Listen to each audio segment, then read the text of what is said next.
Hello friends, तो आज हम बात करने वाले हैं आर्टिफिशियल इंटेलिजेंस के यूनिट 1 के बारे में। तो इस वीडियो को शुरू करने से पहले सबसे पहले इस चैनल को तो यार सब्सक्राइब कर लो, तुरंत जाओ सब्सक्राइब कर लो, क्योंकि मैं वीडियो डालने वाला हूं। अगर आप सब्सक्राइब नहीं करोगे और नोटिफिकेशन ऑन नहीं करोगे तो आपको यार सबसे पहले नहीं मिलेगा और वीडियो आपसे मिस हो जाएगी। तो फटाफट चैनल को सब्सक्राइब करो और इस वीडियो को लाइक करो, आगे आप इस वीडियो में खो जाओगे और आपको टाइम नहीं मिलेगा। ठीक, चलो फटाफट हमेशा की तरह सबसे पहले जान लेते हैं कि किन किन टॉपिक्स के बारे में इस वीडियो में हम लोग डिस्कस करने वाले हैं। तो सबसे पहले हम लोग बात करेंगे डिफिनीशन ऑफ एआई, क्योंकि यार देखो पहला यूनिट है तो हमें डिफिनीशन वगैरह पता होनी चाहिए, कॉन्सेप्ट पता होना चाहिए।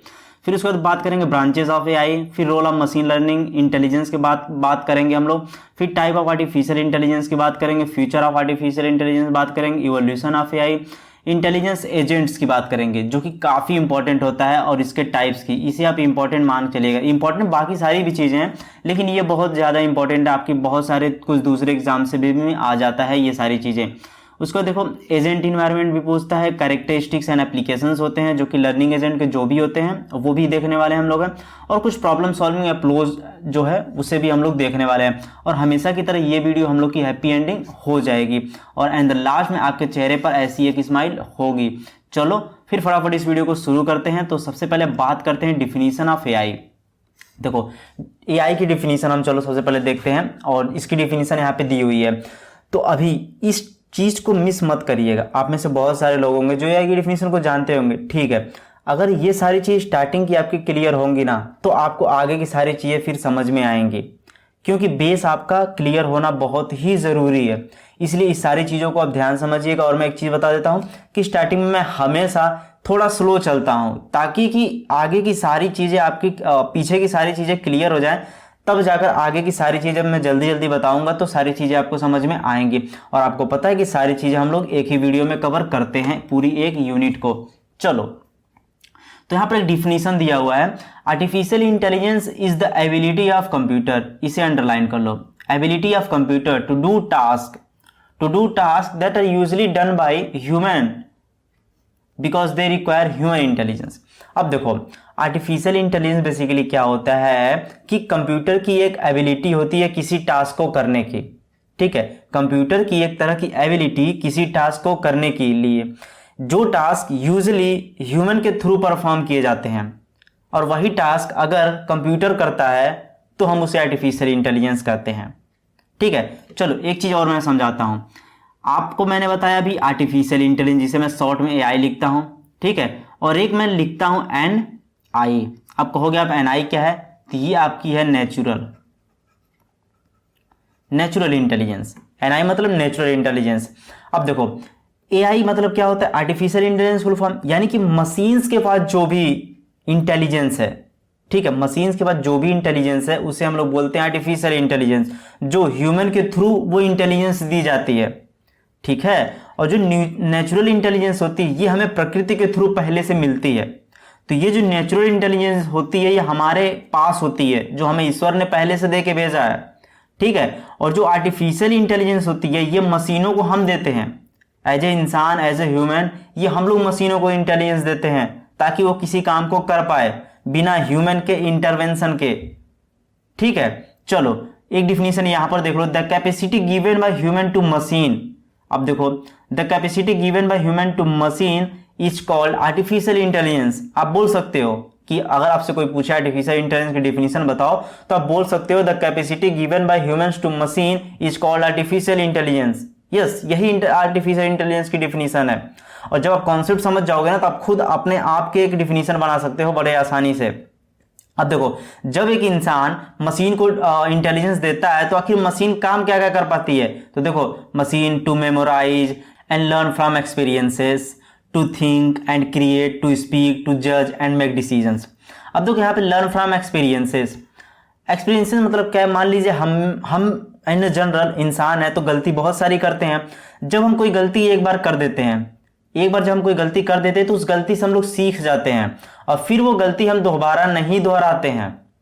नहीं दोहराते हो ना आप। तो ठीक इसी तरह से जो मशीन्स होती है, तो ये मशीन भी बहुत सारे डेटा को कलेक्ट करती है, फिर वहां से सीखती है सारी चीज़ों को कर करके। अभी मैं बताऊंगा कि कैसे गलतियां करती हैं, फिर ये सीखती हैं, कितने टाइप की लर्निंग्स होती है, सारी चीज़ें मैं आगे बताने वाला हूं।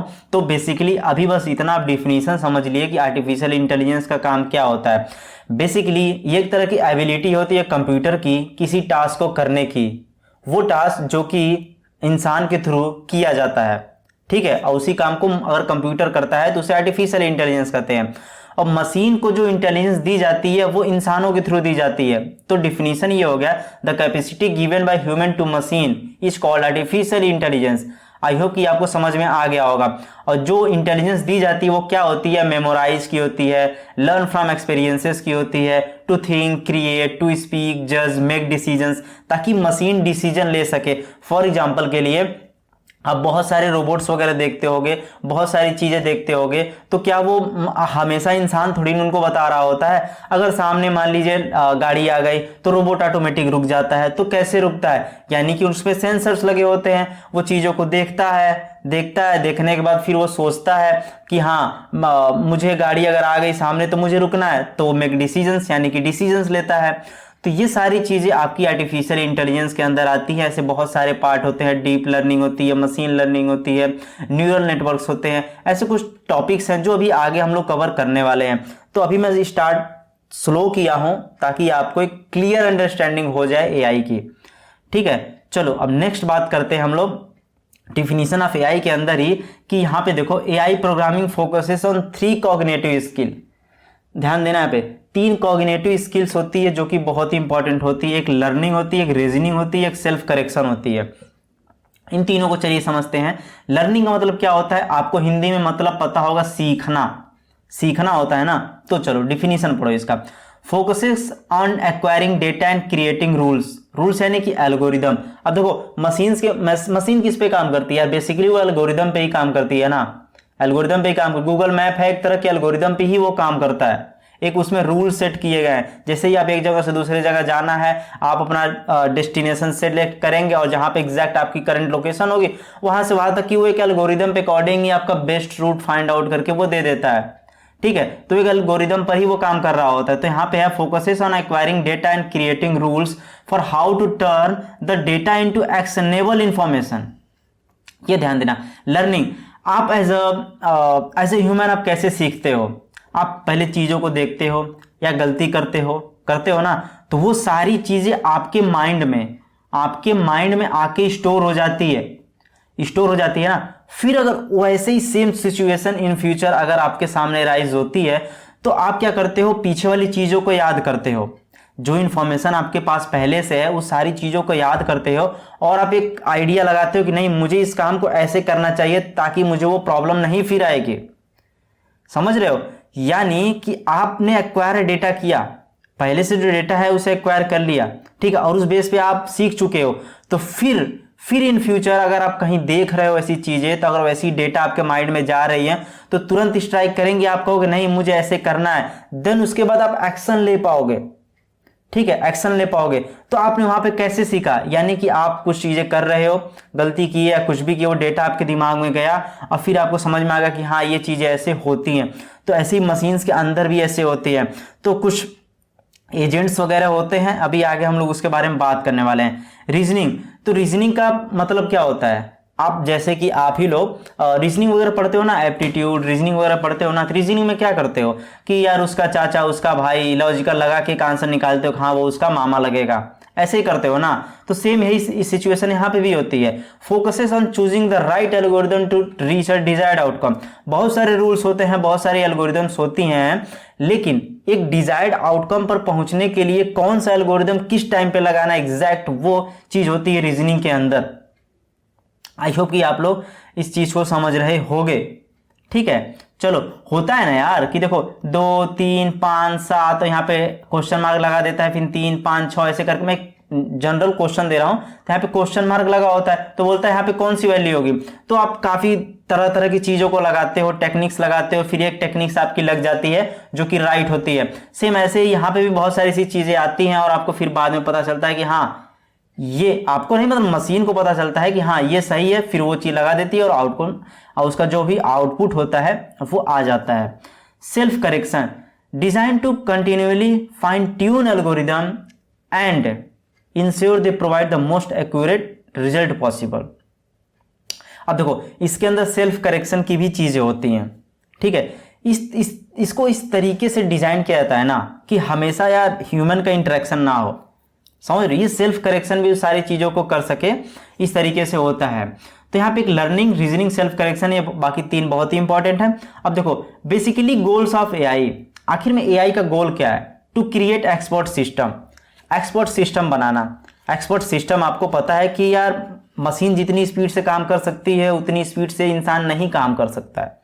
तो ऐसे बहुत सारे एक्सपर्ट सिस्टम है, जैसे कि मशीन, बहुत सारी मशीन बना दी गई हैं ताकि जो 24/7 काम करती हैं, 24/7 काम करती है। अब यार हम लोग यार नहीं काम कर सकते इतनी देर तक, और मशीन को ट्रेन कर दिया गया किसी, मतलब एक ही काम अगर कोई करना है हमेशा हमेशा, मतलब किसी पैकेट की पैकिंग हमेशा करनी है, हमेशा करनी है, तो क्या एक इंसान को वहाँ पर बैठाना सही है? वहाँ पे नहीं काम कर पाएगा हमेशा 24/7।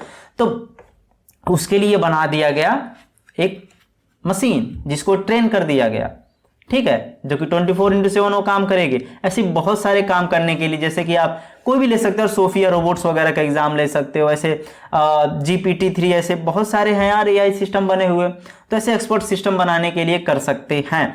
और जैसे कि देखो प्रोडक्ट रिकमेंडेशन में यूट्यूब वगैरह भी इसका यूज करते हैं। अगर एक बार देखो तो हर जगह पे यूज किया जा रहा है। तो इन सारी चीज़ों को बनाने के लिए एआई का यूज किया जाता है। अब देखो दूसरे पॉइंट पे क्या, to implement human intelligence in machine. अब एआई का गोल क्या है कि हम इंसानों के पास तो इंटेलिजेंस होता है ना, मतलब बहुत दिमाग है ना हम लोगों के पास, ठीक है। तो इंसान के पास इंटेलिजेंस तो है, लेकिन वो क्या चाहता है कि हम मशीन को भी ये इंटेलिजेंस दे पाएं जो हमारे पास इंटेलिजेंस है। अगर हम मशीन को इंटेलिजेंस दे देंगे तो इंसान की पावर प्लस मशीन्स की पावर को कंबाइन करके हम बहुत बड़ी चीज कर सकते हैं। फॉर एग्जाम्पल के लिए देखो आप लोग सैटेलाइट्स वगैरह का बारे में तो जानते ही होंगे, और जैसे कि इस यूनिवर्स में, स्पेस में बहुत सारे रॉकेट्स वगैरह जाती है, सैटेलाइट्स वगैरह जाती है। तो क्या यार मतलब सारी चीजें इंसान कंट्रोल करता है क्या? अब मान के चलो आज तक कोई भी इंसान मार्स पर नहीं गया होगा, पहली बार जो मार्स पर गया होगा, ध्यान देना, मार्स पर अगर पहली, मैं चंद्रमा का लेता हूं, मून पे लेता हूं, ठीक है, मून पे लेता हूं, या फिर मैं मार्स ले लेता हूं। अगर मार्स पे कोई रॉकेट पहली बार जा रहा है तो उसने लैंड किया, लैंड करने ही वाला है, क्या इंसान को क्या अभी पता है कि वहां पे कितना टेम्परेचर है या वहां पे कैसी सिचुएशंस है, कैसे वहां की सरफेस है, कुछ भी नहीं पता है। तो वहां पे उस रॉकेट तो बीच में छोड़ देता है, मुझे भी पता है, ठीक है। उसके बाद अगर मान लो वो जो सैटेलाइट है अगर वहां लैंड कर रही है या जो भी है वहां लैंड करने वाला है, तो वो वहां पे बहुत सारे सेंसर्स लगे रहते हैं। अब देखो एआई का जो कान नाक आंख गला होता है ना, वो सेंसर्स होते हैं, ये ध्यान देना। तो उसमें बहुत सारे सेंसर्स लगे होते हैं, तो वो सेंसर चीजों को देखता है और खुद डिसीजन लेता है कि हाँ मुझे यहाँ उतरना चाहिए कि नहीं उतरना चाहिए। अरे नहीं यार यहाँ उतरूंगा तो अरे खराब हो जाएगा ये मशीन, फिर मैं कैसे वापस जा पाऊंगा। फिर वो करता है नहीं नहीं यहाँ उतरूंगा। तो ऐसे चीजें करता रहता है। तो यानी कि सोचो एक इंसान वहां पे है नहीं, लेकिन फिर भी मशीन डिसीजन ले पा रही है, वो भी तो एक तरह का इंटेलिजेंस है। तो ठीक इसी तरह के ह्यूमन इंटेलिजेंस को मशीन इंटेलिजेंस में कन्वर्ट करने के लिए हम एआई का कॉन्सेप्ट यूज करते हैं, आर्टिफिशियल इंटेलिजेंस का यूज कर सकते हैं, यानी कि ह्यूमन के एब्सेंस में हम ह्यूमन जैसे काम करा सकें। आई होप कि आपके कॉन्सेप्ट स्टार्टिंग में क्लियर हो गए होंगे कि एक्चुअल में आर्टिफिशियल इंटेलिजेंस क्या होता है। तो घबराइए मत, हम लोग अब फास्ट मूव करने वाले हैं, इतने स्लो नहीं चलेंगे। मैं एक बार फिर कह देता हूं, इतना स्लो मैं इसीलिए चला ताकि आपका कॉन्सेप्ट बेस क्लियर हो जाए कि एक्चुअल में एआई क्या है, कैसे काम कर रहा है।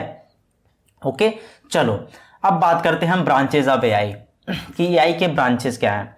चलो तो बेसिकली एआई के जो ब्रांचेस होते हैं, machine learning, deep learning, natural language processing, जिसे शॉर्ट में आप बहुत जगह एनएलपी सुनते होंगे, याद होगा आपको, और robotics, expert system, fuzzy logic. Fuzzy logic भी काफी इंपॉर्टेंट है, मे भी आपके आगे आने वाली यूनिट्स वगैरह में कवर किए जाएं ये सारी चीजें। और आप हमेशा यार मशीन लर्निंग सुनते होगे ना, कमेंट करके मुझे बताना कि हाँ आपने सुना होगा। तो मशीन लर्निंग, डीप लर्निंग का तो आप नाम इन जनरल सुनते होंगे, मे बी फजी लॉजिक्स वगैरह आप पहली बार सुन रहे हो। तो यहाँ पे ऐसी चीज़ें हो रही होती है। तो एक एक करके सभी चीज़ों को समझने वाले हैं और कैसे सारी चीज़ें काम करती हैं, क्या होता है। तो ये काफ़ी इंपॉर्टेंट है, इसे बहुत ध्यान से आप लोग समझिएगा क्योंकि एग्ज़ाम में आता है ये। तो एग्ज़ाम में आता है तो आपको अच्छे से समझना होगा। और रही बात, मैं हमेशा कहता हूँ एग्ज़ाम के लिए मत पढ़ा करिए, कॉन्सेप्ट के लिए करिए, एग्ज़ाम तो ऐसे ही क्लियर हो जाएगा। चलो सबसे पहले बात करते हैं मशीन लर्निंग। तो मशीन लर्निंग का मैंने यहाँ पे कुछ डिफिनेशन लिखा है, मैं अभी अपने लैंग्वेज में इसको बताऊंगा आपको। Machine learning is the science of getting machines to interpret, process, analyse data in order to solve real world problem. अरे यार ये क्या लिखा हुआ है, नहीं समझ में आया? आपको नहीं समझ में आया ना, मुझे भी नहीं समझ में आया मतलब मैंने डिफिनीशन लिख दिया है, क्योंकि आपको अगर एग्जाम में लिखना है तो डिफिनीशन लिख सकते हैं, बाकी तो मैं बताता हूं। मशीन लर्निंग देखो क्या होता है, ठीक है। Machine learning is the science of getting machine to interpret. Machine learning, ध्यान देना, मशीन लर्निंग एक तरह की साइंस है, ध्यान देना, मशीन लर्निंग एक तरह की साइंस है of getting machine to interpret, process, analyse data in order to solve real problem. यानी कि मशीन लर्निंग एक तरह की साइंस है जिसकी मदद से हम मशीनों को यूज कर सकते हैं डेटा को एनालाइज करके और उसके बेस पे किसी रियल वर्ल्ड प्रॉब्लम को सॉल्व कर सकते हैं। अब इसका सीधा सा फंडा यह है कि मशीन लर्निंग एक तरह की टेक्नोलॉजी है जिसका यूज करके हम मशीन की मदद से किसी रियल वर्ल्ड प्रॉब्लम को सॉल्व कर सकते हैं। बस यही मतलब है मशीन लर्निंग का। अब आ जाओ, मशीन लर्निंग में 3 पार्ट्स होते हैं, सुपरवाइज होती है, अनसुपरवाइज लर्निंग होती है, रेनफोर्समेंट लर्निंग होती है। इसे बहुत ध्यान से समझना, ये बहुत इंपॉर्टेंट है, वेरी इंपॉर्टेंट है। मैं पहले बोल रहा हूं वेरी इंपॉर्टेंट है। मे बी आप किसी इंटरव्यू में जाते हो या कहीं भी जाते हो तो ये चीजें पूछी वहां जा सकती हैं, और एग्जाम के पॉइंट ऑफ व्यू से तो बहुत इंपॉर्टेंट। चलो समझते हैं supervise, unsupervise and reinforcement learning. तो सबसे पहले मैं बताता हूं सुपरवाइज लर्निंग। तो सुपरवाइज लर्निंग में क्या होता है, ध्यान देना, यहां मैं लिख देता हूं SL, शॉर्ट में समझ लेना, सुपरवाइज लर्निंग लिखा। तो सुपरवाइज लर्निंग में मशीन होती है, मशीन होना ही होना है। तो जो मशीन होती है, ध्यान देना, ये मशीन है, ये मशीन है। तो ये मशीन वैसे तो काम करेगी नहीं, इसके कुछ डेटा चाहिए, ठीक है। तो मैं यहाँ पे काम करता हूँ, इसे मैं एक एप्पल की इमेज देता हूँ, A फॉर एप्पल, एप्पल की एक इमेज देता हूँ, और इस मशीन को मैं बता दूंगा कि ये एप्पल की फोटो है, यानी कि इसको मैं आंसर भी बता दूंगा, ठीक है। तो अब ये मशीन ट्रेन हो चुकी है कि जब कभी भी उसे एप्पल की फोटो दिखेगी या दिखाई जाएगी तो वो बता सकेगा या आंसर कर सकेगा कि ये एप्पल की इमेज है। तो इस तरीके से जितनी मशीन को ट्रेन किया जाता है वो सुपरवाइज लर्निंग के अंतर्गत आती हैं। यानी कि जिस मशीन को ट्रेन करने के लिए हमें डेटा भी देना पड़े और उस डेटा से रिलेटेड आंसर भी या आउटपुट भी देना पड़े तो वो मशीन कहलाती है सुपरवाइज लर्निंग। आई होप कि आपको समझ में आ गया होगा। चलिए अनसुपरवाइज लर्निंग समझते हैं। तो अनसुपरवाइज लर्निंग UL, तो ये थोड़ा सा डिफरेंस है, यहाँ पे देखना। अनसुपरवाइज लर्निंग का कॉन्सेप्ट क्या होता है, इसमें हम डिफरेंट टाइप्स के डेटा को देते हैं। जैसे कि यहाँ पे देखो, एक ग्रीन है, यहाँ रेड है और यहाँ ब्लू है, ध्यान देना, 3 कलर का डेटा है। तो यहाँ पर हम बहुत सारे बॉल्स ले सकते हो, एग्जाम्पल के लिए बॉल्स है सारे, तो हम एक बार में मान चलो 3 कलर्स के बहुत सारे बॉल्स एक ही बार मशीन में हम फेंक दिए, मतलब मशीन को दे दिए, और जो भी सेंसर्स लगे हैं उसे देखते जाएंगे कि हाँ इतने ग्रीन है, इतने रेड है, इतने ब्लू है। तो उसने कलेक्ट कर लिया, सारे बॉल्स को ले लिया।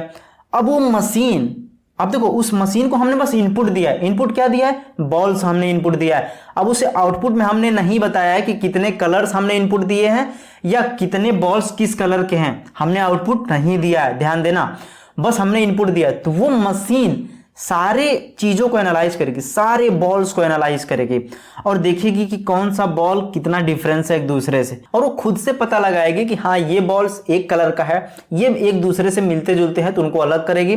फिर अगर दूसरा वाला अलग है तो उसको अलग, उसको अलग। तो ऐसे बॉल्स को अलग करके वो, अगर 3 कलर्स के बॉल हम दिए हैं तो तीनों को अलग अलग कर देगी। तो इस तरीके की अनसुपरवाइज लर्निंग होती है। समझ में आया कि सुपरवाइज लर्निंग में हम इनपुट देते हैं प्लस उस इनपुट का रिजल्ट भी हम लोग दे देते हैं आउटपुट में, ठीक है, कि ये क्या होगा, तो यानी कि 2 इनपुट देते हैं। और अनसुपरवाइज लर्निंग में क्या होता है कि हम इनपुट एक ही देते हैं जो डेटा होता है, और मशीन खुद अपने आप से प्रिडिक्ट करती है, अपने आप से एनालाइज करती है कि हाँ इसमें ये सारी चीजें हैं।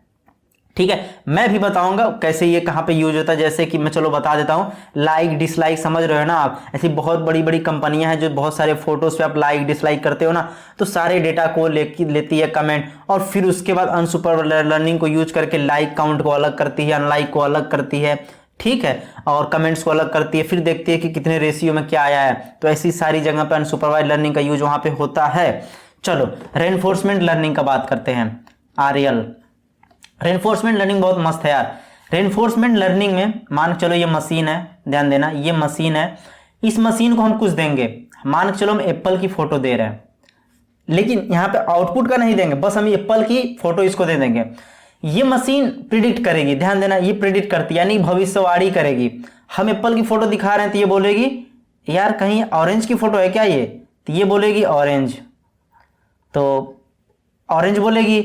और यहां पर हम होंगे, ठीक है, यहां पर हम होंगे जो बोलेंगे कि नहीं बे ये ऑरेंज की फोटो नहीं है, ये एप्पल की फोटो है।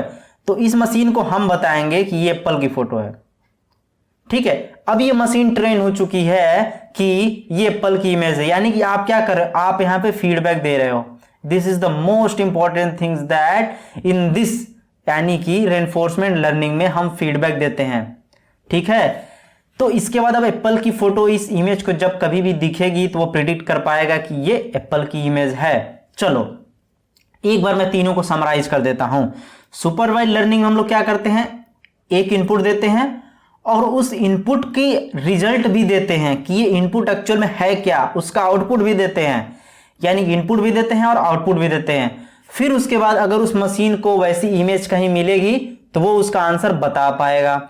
अनसुपरवाइज्ड लर्निंग में क्या करते हैं, हम यहाँ पे इनपुट तो देते हैं डिफरेंट टाइप्स के डेटा को, जैसे बॉल्स का मैंने एग्जांपल लिया, फिर उस बेस पे उन सारी चीजों को वो अलग अलग करता है उनके कलर के अकॉर्डिंग। ऐसे बहुत सारी चीज, मैंने बॉल का एग्जांपल लिया, ऐसे बहुत सारी चीजों को आप एग्जांपल में ले सकते हो, ठीक। उसके बाद देखो रेनफोर्समेंट लर्निंग में क्या होता है, यानी कि हम यहाँ पे एप्पल की एक इमेज देते हैं, एप्पल की एक इमेज देते हैं और उसके पास जाता है और वो फिर प्रिडिक्ट करता है कि ये एप्पल है या ऑरेंज है, वो अपने अकॉर्डिंग कुछ भी बोल सकता है। फिर अगर वो ऑरेंज बोल देता है या बनाना बोल देता है तो हम यहां से ह्यूमन फीडबैक देते हैं कि नहीं ये एप्पल है, तो वो फिर सीख जाता है कि हाँ ये इमेज एप्पल की है। फिर इन फ्यूचर कभी भी उस मशीन को वैसी एप्पल की इमेज दिखती है तो वो बोलेगा कि हाँ ये एप्पल की इमेज है। ठीक यही यूज किया जाता है, ऐसे ही कॉन्सेप्ट यूज किए जाते हैं सुपरवाइज्ड लर्निंग में, जैसे यूज किए जाते हैं आपका फेस रिकॉग्निशन। आप अपने फोन में क्या करते हो, फोटो खींचते हो, यानी इनपुट तो ही देते हो ना, इनपुट देते हो और बता देते हो कि हाँ ये फेस मेरा है, अगर ये फेस आएगा तो इस फोन को अनलॉक कर देना। तो फोटो आप क्लिक किए और फोटो अपने फोन में स्टोर कर दिए, तो फिर उसके बाद क्या होता है, जब भी आपको फोटो दिखता है फोन अनलॉक हो जाता है। ये मशीन लर्निंग में ऐसी चीजें आती हैं। आई होप कि आप रिलेट कर पा रहे होगे रियल लाइफ से। चलो अब बात करते हैं डीप लर्निंग। अब देखो फास्ट चलने वाले हैं, अब थोड़ी स्पीड बढ़ने वाली है हम लोगों की। डीप लर्निंग बात करते हैं। डीप लर्निंग से आपको समझ में आ रहा होगा कि डीप बहुत अंदर, तो देखो एक यहाँ पे बना हुआ है, तो सबसे जो बाहरी पार्ट होता है ना वो आर्टिफिशियल इंटेलिजेंस होता है। और मशीन लर्निंग कोई अलग चीज नहीं है, ये मत कहना कि आर्टिफिशियल इंटेलिजेंस अलग है मशीन लर्निंग अलग है, नहीं, आर्टिफिशियल इंटेलिजेंस एक कॉन्सेप्ट है। आर्टिफिशियल मतलब होता क्या यार, मुझे ये बताओ। आर्टिफिशियल मतलब बनावटी, कोई भी चीज अगर बनावटी हो जो नेचुरली ना हो वो आर्टिफिशियल होती है। और इंटेलिजेंस मतलब बुद्धि, यानी हमारे पास जो बुद्धि है वो नेचुरली है और मशीन के पास जो है वो आर्टिफिशियली है, जो कि इंसान ने बनाया है, तो इसीलिए इसका नाम आर्टिफिशियल पड़ा है, इसलिए हम इसको आर्टिफिशियल इंटेलिजेंस कहते हैं। चलो तो आर्टिफिशियल इंटेलिजेंस के अंदर मशीन लर्निंग आती है और इस मशीन लर्निंग के अंदर आती है डीप लर्निंग, ठीक है। चलो डीप लर्निंग हम लोग क्या करते हैं, process of implementing neural networks. अब देखो यहाँ पे न्यूरल नेटवर्क्स का कॉन्सेप्ट आ जाता है, on high dimensional data to gain insights and form solution. High dimensional के डेटा होते हैं तो उन पे हम डीप लर्निंग का कॉन्सेप्ट यूज करते हैं, जो कि हम बहुत ही आसानी से सॉल्यूशंस वगैरह फाइंड आउट कर सके। अब आप कहोगे कि ये डीप लर्निंग यूज कहाँ पे होता है, तो deep learning is the logic behind the face verification algorithm on Facebook. Facebook पे जो फेस वेरिफिकेशन का एल्गोरिथम जो भी है ना काम करता है ना, वो डीप लर्निंग का ही कॉन्सेप्ट है। सेल्फ ड्राइविंग कार्स ये भी डीप लर्निंग के अंतर्गत आती है। वर्चुअल असिस्टेंट्स लाइक सीरी, सीरी का नाम आप लोग सुने होंगे जो आईफोन के अंदर आता है, ठीक है। एलेक्सा को आप लोग नाम सुने होंगे एंड सो ऑन, ऐसे बहुत सारे एग्जांपल्स आप लोग ले सकते हो। एलेक्सा होता है ना, हम बोलते हैं कि है एलेक्सा प्ले द सॉन्ग, तो बहुत ही आसानी से वो प्ले कर देती है, लेकिन उसके पीछे की बैकएंड ऐसी बहुत सारी चीजें जो होती हैं जो हमें नहीं पता होती यार, जो डेवलपर होता है वही बनाया होता है ना। तो ऐसी सारी चीज़ें होती हैं डीप लर्निंग के अंतर्गत। चलो अब बात करते हैं हम लोग नेचुरल लैंग्वेज प्रोसेसिंग, जिसे शॉर्ट में एनएलपी बोलते हैं। तो natural language processing NLP refers to the science of drawing insight from natural human intelligence. ये ध्यान देना, natural human intelligence in order to communicate with machine and grow businesses.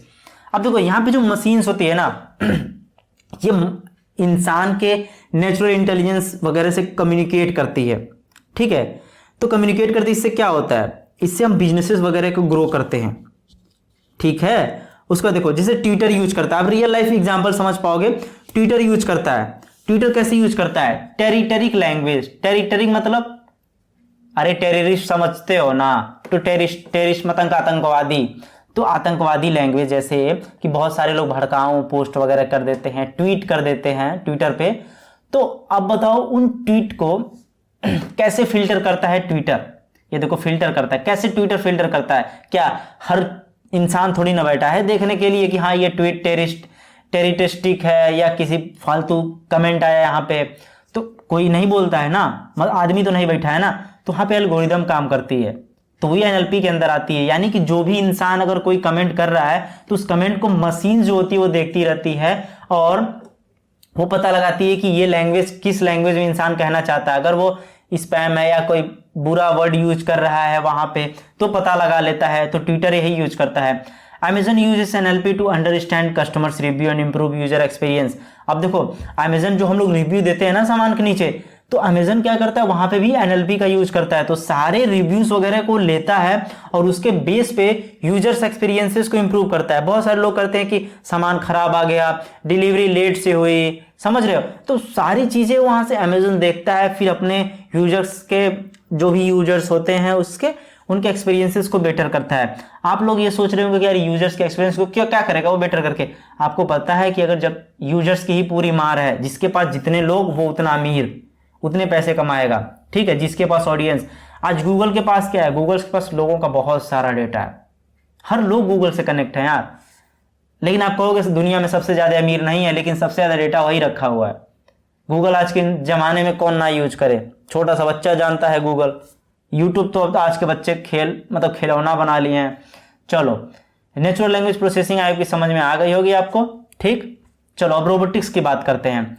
तो robotics is a branch of artificial intelligence which focuses on different branches and application of robots. AI robots are artificial agents. AI robots are artificial agents. अब agents का क्या मतलब है, agents आप क्या करते हो, सुने होगे ना कभी एजेंट्स, यानी कि खुफिया एजेंट्स होते हैं जो कि चोरी चुप पे पता लगाते हैं कि अरे यार यहाँ क्या हो रहा है, अच्छा इसने ऐसे मर्डर किया इसका, अरे यार ये चोर है, अच्छा नहीं ये गुनाहगार नहीं है। तो ऐसे एजेंट्स चोरी छुप पे चीजें करते हैं ना, पता लगाते हैं ना। तो ठीक एजेंट्स यहाँ पे भी होते हैं, ठीक है। एजेंट्स का काम होता है कि जो भी बाहरी दुनिया में हो रहा है उसे ऑब्जर्व करना, देखना एक्चुअल में क्या हो रहा है। तो मशीन में भी एजेंट्स होते हैं। AI robots are artificial agents, यानी कि बनावटी एजेंट्स होते हैं। अब हम और आप इंसान एजेंट्स हो गए ना, इंसानी एजेंट्स हो गए, लेकिन आर्टिफिशियल इंटेलिजेंस होते हैं, एजेंट्स होते हैं, कुछ रोबोट वाले एजेंट्स होते हैं, जैसे कि यहाँ पे सोफिया दिख रही है, ठीक है। Acting in real world environment to produce result by taking accountable actions. यानी कि ये जो रोबोट्स होते हैं ना, ये आर्टिफिशियल इंटेलिजेंस एजेंट्स होते हैं और ये क्या करते हैं, इन्वायरमेंट में कुछ हो रहा होता है उस चीज को देखते हैं और उसको एब्जॉर्व करने के बाद एक एक्शनेबल एक्शन को लेते हैं उसके अकॉर्डिंग। फॉर एग्जांपल के लिए किसी रेस्टोरेंट में एक रोबोट है, उस रेस्टोरेंट में मान लीजिए आग लग गई। अब उस रोबोट को प्रोग्राम किया गया है कि आग लगेगी ऐसे ऐसे होगा, तुम जाके जो फायर ब्रिगेड को फोन कॉल कर देगा ऑटोमेटिक, या जो भी आग बुझाने की टेक्निक्स होगी वो सारी चीजें वो करेगा, ठीक है। तो उस रोबोट को ट्रेन किया गया है उस पर्टिकुलर काम के लिए। तो यानी कि वो इन्वायरमेंट को एब्जॉर्ब कर रहा है, ठीक है। यानी कि वो एक तरह का एजेंट है, ठीक है। एजेंट का मतलब खुफिया वाला ही नहीं होता है, ठीक है। एजेंट वही होता है जो चीजों को एब्जॉर्ब करे, चीजों को देखे, राइट। चलो ये होता है आपका रोबोटिक्स के अंदर आता है। चलो अब फजी लॉजिक्स की बात करते हैं। ये काफी इंपॉर्टेंट है यार, इसे बहुत ध्यान समझना, बहुत ईजी है, बहुत ईजी है। Fuzzy logic is computing approach based on the principle of degree of truth. Degree of truth पे ये काम करता है, ठीक है। ट्रूथ डिग्री ऑफ ट्रूथ क्या होता है? अगर मैं आपसे बोलूं ट्रुथ क्या है, सच्चाई क्या है, आप कोई भी अगर मैं आपसे बोलता हूं या आप बोलोगे ये चीज सत्य है या फिर बोलोगे गलत है। सत्य मतलब रॉन्ग एंड ट्रूथ के सिवा कुछ होता है क्या? ट्रू एंड फॉल्स के शुरू, ट्रू फॉल्स के सिवा कुछ और होता है क्या? डिग्री दो ही होती है, 2 डिग्री होती है। Instead of the usual modern computer logic Boolean in nature, Boolean भी 0 1 होता है, आपको पता है, तो 2 ही होता है ना। लेकिन फजी लॉजिक में कुछ और होता है। क्या होता है चलो समझते हैं। Fuzzy logic is use in the medical field to solve complex problem. एक दिमाग में बात डाल लो कि ये मेडिकल के फील्ड में यूज किया जाता है, जो बहुत सारे कॉम्प्लेक्स प्रॉब्लम होते हैं उसे सॉल्व करने के लिए। That involve decision making. They are also use in automatic gear box में यूज किया जाता है, व्हीकल इन्वायरमेंट में यूज किया जाता है, कंट्रोल एंड सो ऑन। ठीक है, अब देखो अगर मैं आपसे बोलूं कोई गिलास में पानी है, कुछ भी है कोल्ड, अगर मैं बोलूं क्या ये ठंडा है, आप क्या बोलोगे? हाँ या ठंडा है, या बोलोगे नहीं ठंडा है। यानी कि बुलियन में 1 होगा, ट्रू होगा तो फॉल्स होगा 0। ये बुलियन लॉजिक हो गई, यानी हाँ या ना में आंसर बोलोगे। लेकिन लेकिन लेकिन फजी लॉजिक में क्या है? अगर आप फजी लॉजिक को बोलते हो कि भाई ये क्या ठंडा है, तो वो बोलेगा वेरी मच 0.9। अब देखो मजा आ रहा है ना, लिटिल 0.25, वेरी लेस 0.1, यानी कि ये नियर टू क्लोज होता है यार, बहुत एग्जैक्ट वैल्यू देता है। That's why it's use to solve a complex problem in medical fields. अब आपको समझ में आ रहा है कि फजी लॉजिक क्या होता है, यानी कि 2 वैल्यू पे नहीं डिपेंड करता है, ट्रू एंड फॉल्स पे, डिग्री पे नहीं काम करता है, यानी कि इतने बारीकी से ये वैल्यू देता है। तो ये होता है आपका फजी लॉजिक। आई होप कि चीजें आपको समझ में आ गई होंगी। तो हम बात करने वाले हैं role of machine learning, machine intelligence in human life. ठीक है, तो एक मशीन इंटेलिजेंस का ह्यूमन लाइफ में क्या इंपॉर्टेंस है, तो चलो उसे समझते हैं, क्या रोल है आखिर में उसका। तो उसके पहले हम बात कर लेते हैं इस चैनल के बारे में। अगर आप चैनल पर नए हैं तो यार प्लीज़ सब्सक्राइब कर लो और बेल आइकन को क्लिक कर दो, ताकि मैं नेक्स्ट यूट्यूब की वीडियो डालूँ तो उसकी नोटिफिकेशन मिल जाए। और इस वीडियो को एक लाइक ज़रूर कर दो, क्योंकि अब लाइक करते हो ना तो मुझे अच्छा लगता है कि हाँ लोग वीडियो को पसंद करें, जिससे मुझे मोटिवेशन मिलता है कि हाँ और वीडियो मैं आप लोगों के लिए बनाऊँ। और कमेंट में करके मुझे बता दो, कमेंट बस इतना कर दो, जाओ अभी वीडियो को पॉज करके, कि हाँ ये वीडियो आपके लिए हेल्पफुल है, ये वीडियो आपके लिए हेल्पफुल है, इतना कमेंट कर दो बस। बाकी आप अपनी मर्जी से कर सकते हो जो भी कमेंट आपको करना है। अगर आपको नहीं समझ में आ रहा क्या करना है तो बस इतना कर दो, हेल्पफुल है ये वीडियो आपके लिए, बस। जब आप कमेंट करोगे तो लिटरली मुझे बहुत अच्छा लगता है, मुझे मोटिवेशन मिलता है और मैं आप लोगों के लिए वीडियो बनाता हूँ। ठीक, चलो अब बात करते हैं हम role of machine intelligence in human life. तो बेसिकली 2 कैटेगरीज है, ध्यान देना। एक होता है आपका सॉफ्टवेयर मेथोडोलॉजी और एक होता है एम्बेडेड। ठीक है, ये होता है, एम्बेडेड नहीं है, ध्यान देना ये। चलो, prominent example of AI software used in everyday life include wide assistance, image recognition for face unlock in mobile phones and ML based financial fraud detection. ठीक है, अब देखो अगर एग्जाम्पल की बात किया जाए, जो पहली कैटेगरी सॉफ्टवेयर के अंदर है, तो जो बहुत सारे एग्जाम्पल्स आपको मिल जाएंगे हम डेली के लाइफ में, जैसे कि वॉइस असिस्टेंस, यानी कि जैसे गूगल असिस्टेंस वगैरह हम लोग यूज करते हैं, वो हो गया। इमेज रिकॉग्निशन हम बहुत सारी जगह पे यूज करते हैं। होता है ना कि हमें आजकल किसी फूड का नाम नहीं याद है तो बस गूगल पे इमेज ऑन करो, रिकॉग्नाइज करो, आपका नाम बता देगा यार। फेस लॉक हम फ़ोन में करते हैं, ML बेस्ड कुछ फ्रॉड डिटेक्शंस वगैरह भी अब चल रही है चीज़ें। तो ये सारी चीज़ें क्या है, इस कैटेगरी के अंदर आती हैं सॉफ्टवेयर के अंदर, यानी कि सारी चीज़ सॉफ्टवेयर की मदद से हो रही हैं।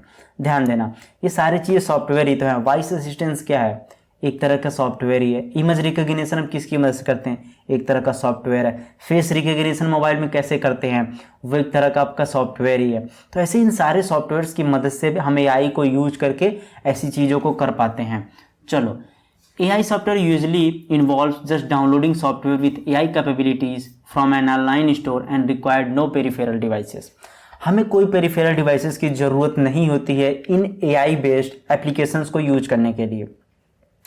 जस्ट सिंपल हम किसी भी प्ले स्टोर जैसे गूगल प्ले स्टोर या एप्पल के ऐप स्टोर से हम लोग डाउनलोड करते हैं, जो कि वो सॉफ्टवेयर AI बेस्ड होता है। ठीक है, वो सॉफ्टवेयर आपका AI बेस्ड होता है। जस्ट उसे डाउनलोड करते हैं और हम जो भी ऑपरेशन परफॉर्म करने होते हैं वो बड़े आसानी से कर पाते हैं। तो इस टाइप्स के जितने भी आते हैं ना AI आपके, वो सारे सॉफ्टवेयर के होते हैं। ठीक है, आई होप कि आपको समझ में आ गया होगा, राइट। चलिए, अब बात करते हैं एम्बॉयडेड की। तो the hardware side of AI includes it utilisation in drones. अब देखो हार्डवेयर साइड में अब आते हैं, ये सारी चीज़ें तो आपकी हो गई सॉफ्टवेयर में, ये जो मैंने ऊपर अभी बताया। तो ये जो नीचे की जितनी चीज़ें हैं ना, ये आपकी आ जाती है हार्डवेयर के अंदर। तो हार्डवेयर के अंदर क्या होता है, ड्रोन्स में भी देखो एआई आ गई है। बहुत सारे ऐसे ड्रोन्स हैं कि अगर आप नीचे आग दिखाओगे ना तो ड्रोन ऑटोमेटिक वहाँ से हट जाएगा, यानी कि वहाँ पे सेंसर्स लगे हैं, उससे पता चल जाएगा अगर मैं इसके पास जाऊँगा तो जल जाऊँगा। अगर कहीं जाता है पानी के पास है या थोड़ा सा पानी पास है तो एब्जॉर्ब कर लेगा कि हाँ अगर मैं इसके नीचे जाऊँगा तो पानी में चला जाऊँगा। ठीक है, तो ऐसे ड्रोन्स में सेंसर्स लगे होते हैं और उन सेंसर्स को एआई प्रोग्राम किया गया रहता है, कोड किया गया होता है। ठीक है, तो जब कभी भी ऐसे होती है ना तो ड्रोन्स में एआई देखने को मिलता है। मे बी आप में से बहुत सारे लोगों के पास ड्रोन होगा तो ये आप देखते होंगे। सेल्फ ड्रिवन व्हीकल्स, बहुत सारी जो आज की जो टेस्ला वगैरह काम कर रही हैं सेल्फ ड्राइविंग कार पे, तो ये क्या है, इसमें भी एआई यूज किया जा रहा है। Assembly line robots and internet of thing, IoT आज के टाइम पे बहुत ट्रेंड में है यार, इंटरनेट ऑफ थिंग बहुत ट्रेंड में जा रही है। ठीक है, तो इंटरनेट में आईओटी में भी बहुत सारी एआई वगैरह का कॉन्सेप्ट यूज किया जा रहा है। This involve the design of specific device that are based on AI capabilities. अब आपको समझ में आया कि सॉफ्टवेयर का जो होता है कि एक सॉफ्टवेयर होती है जिसके अंदर एआई को हम लोग यूज करते हैं और जो कि किसी भी ऐप स्टोर या गूगल प्ले स्टोर से यूज करके हम यूज करते हैं। और एम्बॉयडेड के अंदर क्या होता है कि इसमें हम हार्डवेयर के अंदर यूटिलाइज करते हैं, जैसे कि ड्रोन हार्डवेयर हो गया, सेल्फ ड्राइविंग कार हो गई, ठीक है, आईओटी हो गया। इन सारी जगहों पे ना हम लोग एम्बॉयडेड का यूज करते हैं। आई होप कि आपको समझ में चीज़ आ गई होगी। चलिए कुछ एग्जांपल्स की बात कर लेते हैं। सबसे पहले बात करते हैं नेविगेशन एंड ट्रैवल में, यानी कि नेविगेशन के फील्ड में एंड ट्रैवल के फील्ड में कहाँ कहाँ पर मशीन लर्निंग का रोल है जो कि एज ए ह्यूमन हम लोग यूज करते हैं। तो जैसे कि देखो, the work of AI programmers behind navigation app like Google maps and web never ends. तो नेविगेशन में आप लोग गूगल मैप्स का यूज करते हो ना, तो गूगल मैप्स का हम लोग नेविगेशन में, ट्रैवलिंग में यूज करते हैं, यानी कि एआई वहाँ पे भी यूज की जा रही है। अब आप कहोगे यार जमशेद भाई एआई कैसे यूज किया जा रहा है, तो मैं ये कहूँगा कि जैसे कि आप जब कहीं पे होते हो, ध्यान देना, कहीं पे होते हो और वहाँ से कहीं जाना होता है तो आपको एक शॉर्टेस्ट पाथ वो देता है। ठीक है, कहीं बीच में ट्रैफिक होता है तो रेड दिखाने लगता है। ठीक है, अगर आप कहीं रास्ता भटक जाते हो तो आपको फिर क्या करता है, वहीं से एक दूसरा रास्ता फिर दिखाने लगता है, होता है ना, ऐसी सारी चीज़ें। और देखिए आप जहाँ पे होते हो मे बी आपका पेट्रोल ख़त्म हो जाता है तो आपको सजेस्ट कर देता है कि आसपास कहाँ पे पेट्रोल पंप है। ऐसी बहुत सारी चीज़ें होती हैं जो गूगल मैप के अंदर होती हैं। तो ये सारी चीज़ें कैसे होती हैं, एआई की मदद से होती हैं। अब देखो कैसे हैंडल होता है। देखो yottabyte of geographical data, yottabyte एक तरह की डेटा टाइप्स, जैसे कि जीबी में आपका डेटा होता है, टेराबाइट में, टीबी में होता है, ऐसे योटाबाइट्स में होता है।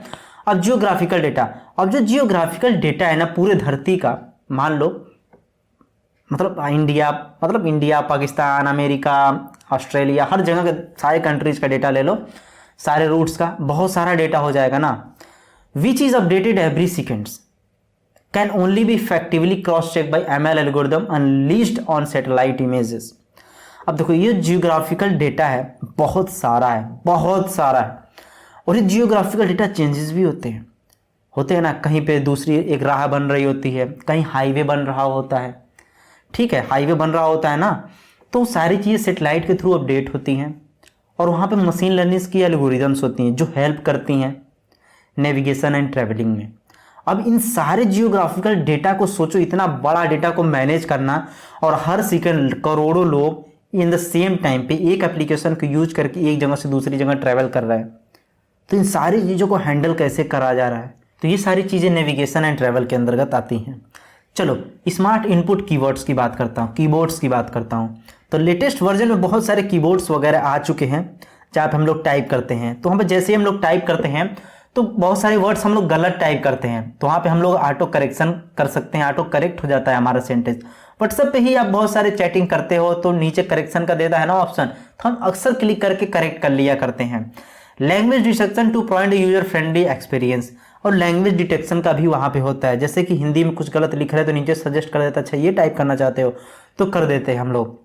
ऐसी बहुत सारा कभी कभी होता है कि हमें किसी वर्ड की स्पेलिंग नहीं याद होती है तो हमें नीचे सजेस्ट करता है और उस पर क्लिक करके जस्ट हम लोग सेंड कर देते हैं फ्रेंड को। तो ये सारी चीज़ें आपकी स्मार्ट इनपुट कीवर्ड्स के अंतर्गत आती हैं। आई होप कि चीज़ें समझ में आ गई होंगी आपको। अब बात करते हैं हम इंटरनेट ऑफ थिंग IoT में। IoT deal with devices interacting with the internet. IoT का मतलब फुल फॉर्म जो है इंटरनेट ऑफ थिंग है, यानी कि वो डिवाइसेस जो इंटरनेट से कनेक्ट है, with the help of internet they doing something, they do some work, right.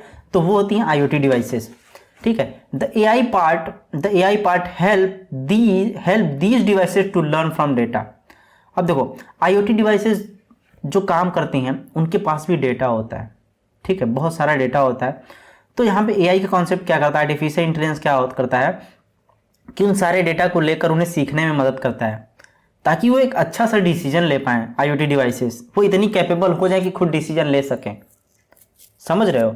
जैसे ड्रोन में मैंने बताया कि ड्रोन को अगर एक इंसान जब तक उड़ा रहा है तब तक उड़ेगा, लेकिन क्या ऐसा कर दिया जाए कि एक इंसान अगर उसे ना उड़ाए वो ऑटोमेटिक उड़े। तो यानी कि उसको डेटा पहले से देना पड़ेगा ना, कि पानी अगर आए तो तुमको वहाँ नहीं जाना है, ऐसे ऊपर रहना है, सारा बताना पड़ेगा ना, उसको ट्रेन करना पड़ेगा। यानी कि AI फिर वहाँ पे हेल्प करता है कि भाई मैं इसको एक तरह का इंटेलिजेंस दे दूंगा जो आर्टिफिशियली होगा और बिना इंसान के थ्रू उड़ाया जा सकेगा। अब बिना इंसान के जब उड़ाया जाएगा तो जैसे कि ड्रोन के थ्रू डिलीवरी भी हो जाएगी, जो कि मे बी इन फ्यूचर ऐसी चीज़ें होने लगे। The 5 broad steps involve in IT enablings are, होता है create, communicate, aggregate, analyse and act. तो ये होता है, सबसे पहले क्रिएट करता है, फिर कम्युनिकेट, एग्रीगेट करता है, फिर एनालाइज करता है, फिर कोई एक्शन परफॉर्म करता है। सिक्योरिटी एंड सर्विस लाइन्स में भी आर्टिफिशियल इंटेलिजेंस का बहुत बड़ा रोल है भी, अभी हो भी रहा है। It is nearly impossible for human being to keep constant eyes on too many monitors.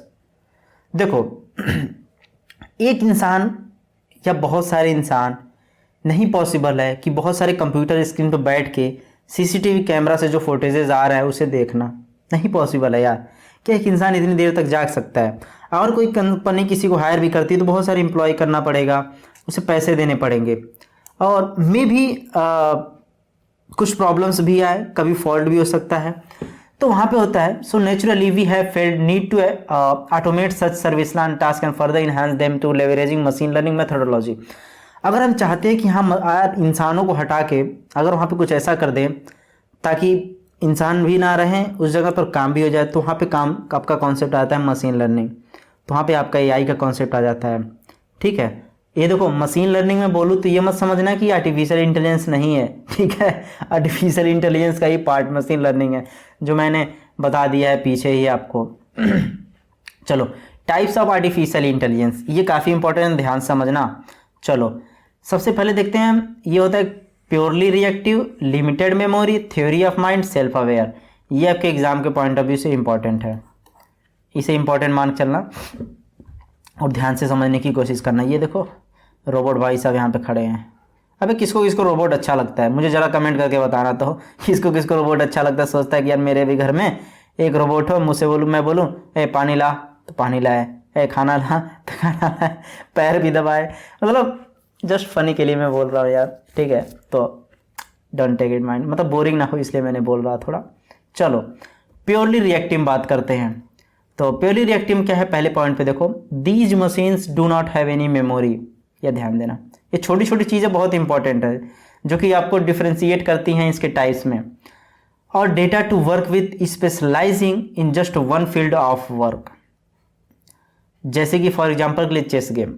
अब देखो प्योरली रिएक्टिव में क्या होता है कि इस टाइप्स की मशीन में मेमोरी नहीं होती है उतनी, do not have any memory, और डेटा टू वर्क विथ, यानी कि इनके पास मेमोरी नहीं होती है, ठीक है। और specialising in just one field for work, ये एक ही फील्ड के लिए स्पेशलाइज्ड होते हैं वर्क करने के लिए। मेमोरी इन द सेंस क्या होता है कि खाली मेमोरी ना इसके पास हो, यानी कि पहले चीज़ों को स्टोर करे मेमोरी में और फिर स्टोर करने के बाद उस डेटा के बेस पे डिसीजन ले, राइट। तो ऐसा कुछ नहीं होता है यहाँ पे। मेमोरी की जरूरत देखो पड़ती है, लेकिन यहाँ पे उस मेमोरी की बात किया जा रहा है जहाँ पे डेटा को स्टोर किया जाए फिर डिसीजन लिया जाए, तो ये उस मेमोरी की बात किया जा रहा है। अब एग्जांपल मैं बताता हूँ, अभी आप समझ जाओगे। चेस गेम में क्या होता है, machine observe the move and make the best possible decision to mean. अब देखो क्या मशीन में पहले से सेट तो नहीं होता है कि अगर ये इंसान ये चाल चल रहा है तो ये चाल वो मशीन चल, नहीं, वो आपके मूव के अकॉर्डिंग, यानी based upon the current situation what's data are coming, that time machine takes decisions. तो उस टाइम पे मशीन एब्जॉर्ब करती है आपके मूव को, फिर उसके अकॉर्डिंग वो डिसीजंस को लेती है। क्या वो बहुत सारे डेटा को पहले स्टोर कर रही है? नहीं, जब आप एक मूव चल रहे हो तो वो आपको एब्जॉर्ब कर रही है, फिर एक मूव चल रही है, फिर वेट कर रही है आपके मूव का, फिर आप चल रहे हो, फिर वो चल रही है। समझ रहे हो ना? प्योरली रिएक्टिव ये होता है। लिमिटेड मेमोरी में अब आते हैं। These machines collect previous data and continue adding into their memory.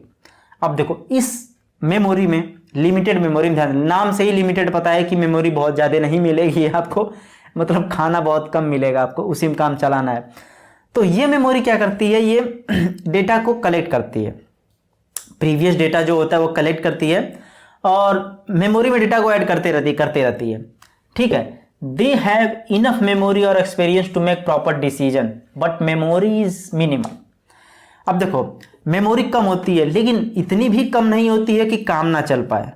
ठीक है, मतलब कि 10 GB की मेमोरी का अगर काम है तो हाँ 10 GB दे दिया जाए, काम करेगा। यानी कि बहुत बड़ी मेमोरी नहीं होती है कि भाई तू डेटा भरता जा, कोई मतलब नहीं। मिनिमल मेमोरी होती है और जितनी मेमोरी होती है वो इफिशियंट होती है ताकि वो प्रॉपर डिसीजंस वगैरह ले सके। एग्जाम्पल के लिए हम बात कर सकते हैं कि restaurant based on the location data that has been gathered. ठीक है, कुछ मशीन्स होती हैं जो आपको रेस्टोरेंट सजेस्ट करती है ना।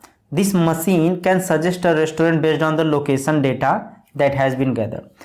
आप मान लो कोई लोकेशन दे रहे हो तो उस लोकेशन के बेस पे आपको एक रेस्टोरेंट जो सजेस्ट करती है वो आपकी लिमिटेड मेमोरी के अंतर्गत आती है, राइट। अब देखो क्या करती है वो मशीन, क्या करती है कि पीछे का डेटा भी स्टोर रखी है कि आपको देखो सबसे बेस्ट रिजल्ट देगी ना वो। ऐसा नहीं फर्जी कोई भी रेस्टोरेंट उठा के दे दे आपको एक बेस्ट रेस्टोरेंट देगी। तो वो क्या करेगी, देखेगी पहला जो बंदा, पहले के लोग जो किए थे, क्या उनका रिव्यू अच्छा वगैरह है कि नहीं उस रेस्टोरेंट से रिलेटेड। वो सारी चीज़ें देखेगी, सारी चीज़ देखने और प्रायोरिटाइज करेगी, फिर खोलेगी हाँ ये रेस्टोरेंट मैं इसको दे देता हूँ ताकि ये मेरे सर्विस से सेटिस्फाई रहेगा। ठीक है, तो ऐसी चीज़ें वहाँ पे होती हैं। चलो थ्योरी ऑफ माइंड की बात करते हैं। थ्योरी ऑफ माइंड नाम से ही कुछ आपको रिलेट कर पा रहे होंगे कि क्या मतलब है। दिस काइंड ऑफ, पहले पॉइंट पे देखो क्या दिया हुआ है, this kind of AI can understand thoughts and emotions. ध्यान देना, इस तरह की AI थॉट्स को समझती है और इमोशंस को समझती है, as well as interact socially, और ये सोशली भी इंटरैक्ट करती है। देखो अभी भी ऐसी कोई मशीन बनी नहीं है जो आपको इमोशंस को फील करे। However machine based on this type is stupid, अभी बनना है ये, अभी ध्यान मत देना, ये कॉन्सेप्ट है, टाइप्स है। ठीक है, अभी इमोशंस वाली कोई अभी इतनी मशीन बनी नहीं है, उतनी पावरफुल नहीं बनी है। The theory of mind, machine can think emotionally and can respond with emotions. ये ध्यान देना, थ्योरी ऑफ माइंड की जो मशीन होती है वो इमोशंस को फील कर सकती है और इमोशंस के साथ ही रिस्पॉन्स देगी। जैसे कि अगर आप दुख भरी आवाज़ से बात कर रहे हैं तो वो भी दुख भरी आवाज़ से बात करेगी, अगर आप खुशी खुशी बात करें तो वो भी खुशी खुशी बात करेगी। Just like a AI Sophia कभी कभी स्माइल भी में भी कर देती है। तो द बेस्ट अपॉन सिचुएशंस की कन्वर्सेशन किस चीज़ की चल रही है, तो सोफिया का एग्जांपल आप थ्योरी ऑफ माइंड में ले सकते हो। सेल्फ अवेयर में अगर बात करें, पहले पॉइंट पे देखो, self aware machine are the future generation of these new technology. Basically यार ये फ्यूचर जनरेशन है, मेरी बहुत सारा टाइम लग सकता है इसमें, और ये बहुत इंटेलिजेंस होती है। They will be intelligent, sentiment and conscious. अब देखो भले कितना इंटेलिजेंस हो, अगर ये चीज़ आ जाती है ना किसी के अंदर, कॉन्शियस, तो भाई ख़त्म कहानी। तब वो समझ लो मशीन नहीं है, वो इंसान बन गई। समझ रहे हो?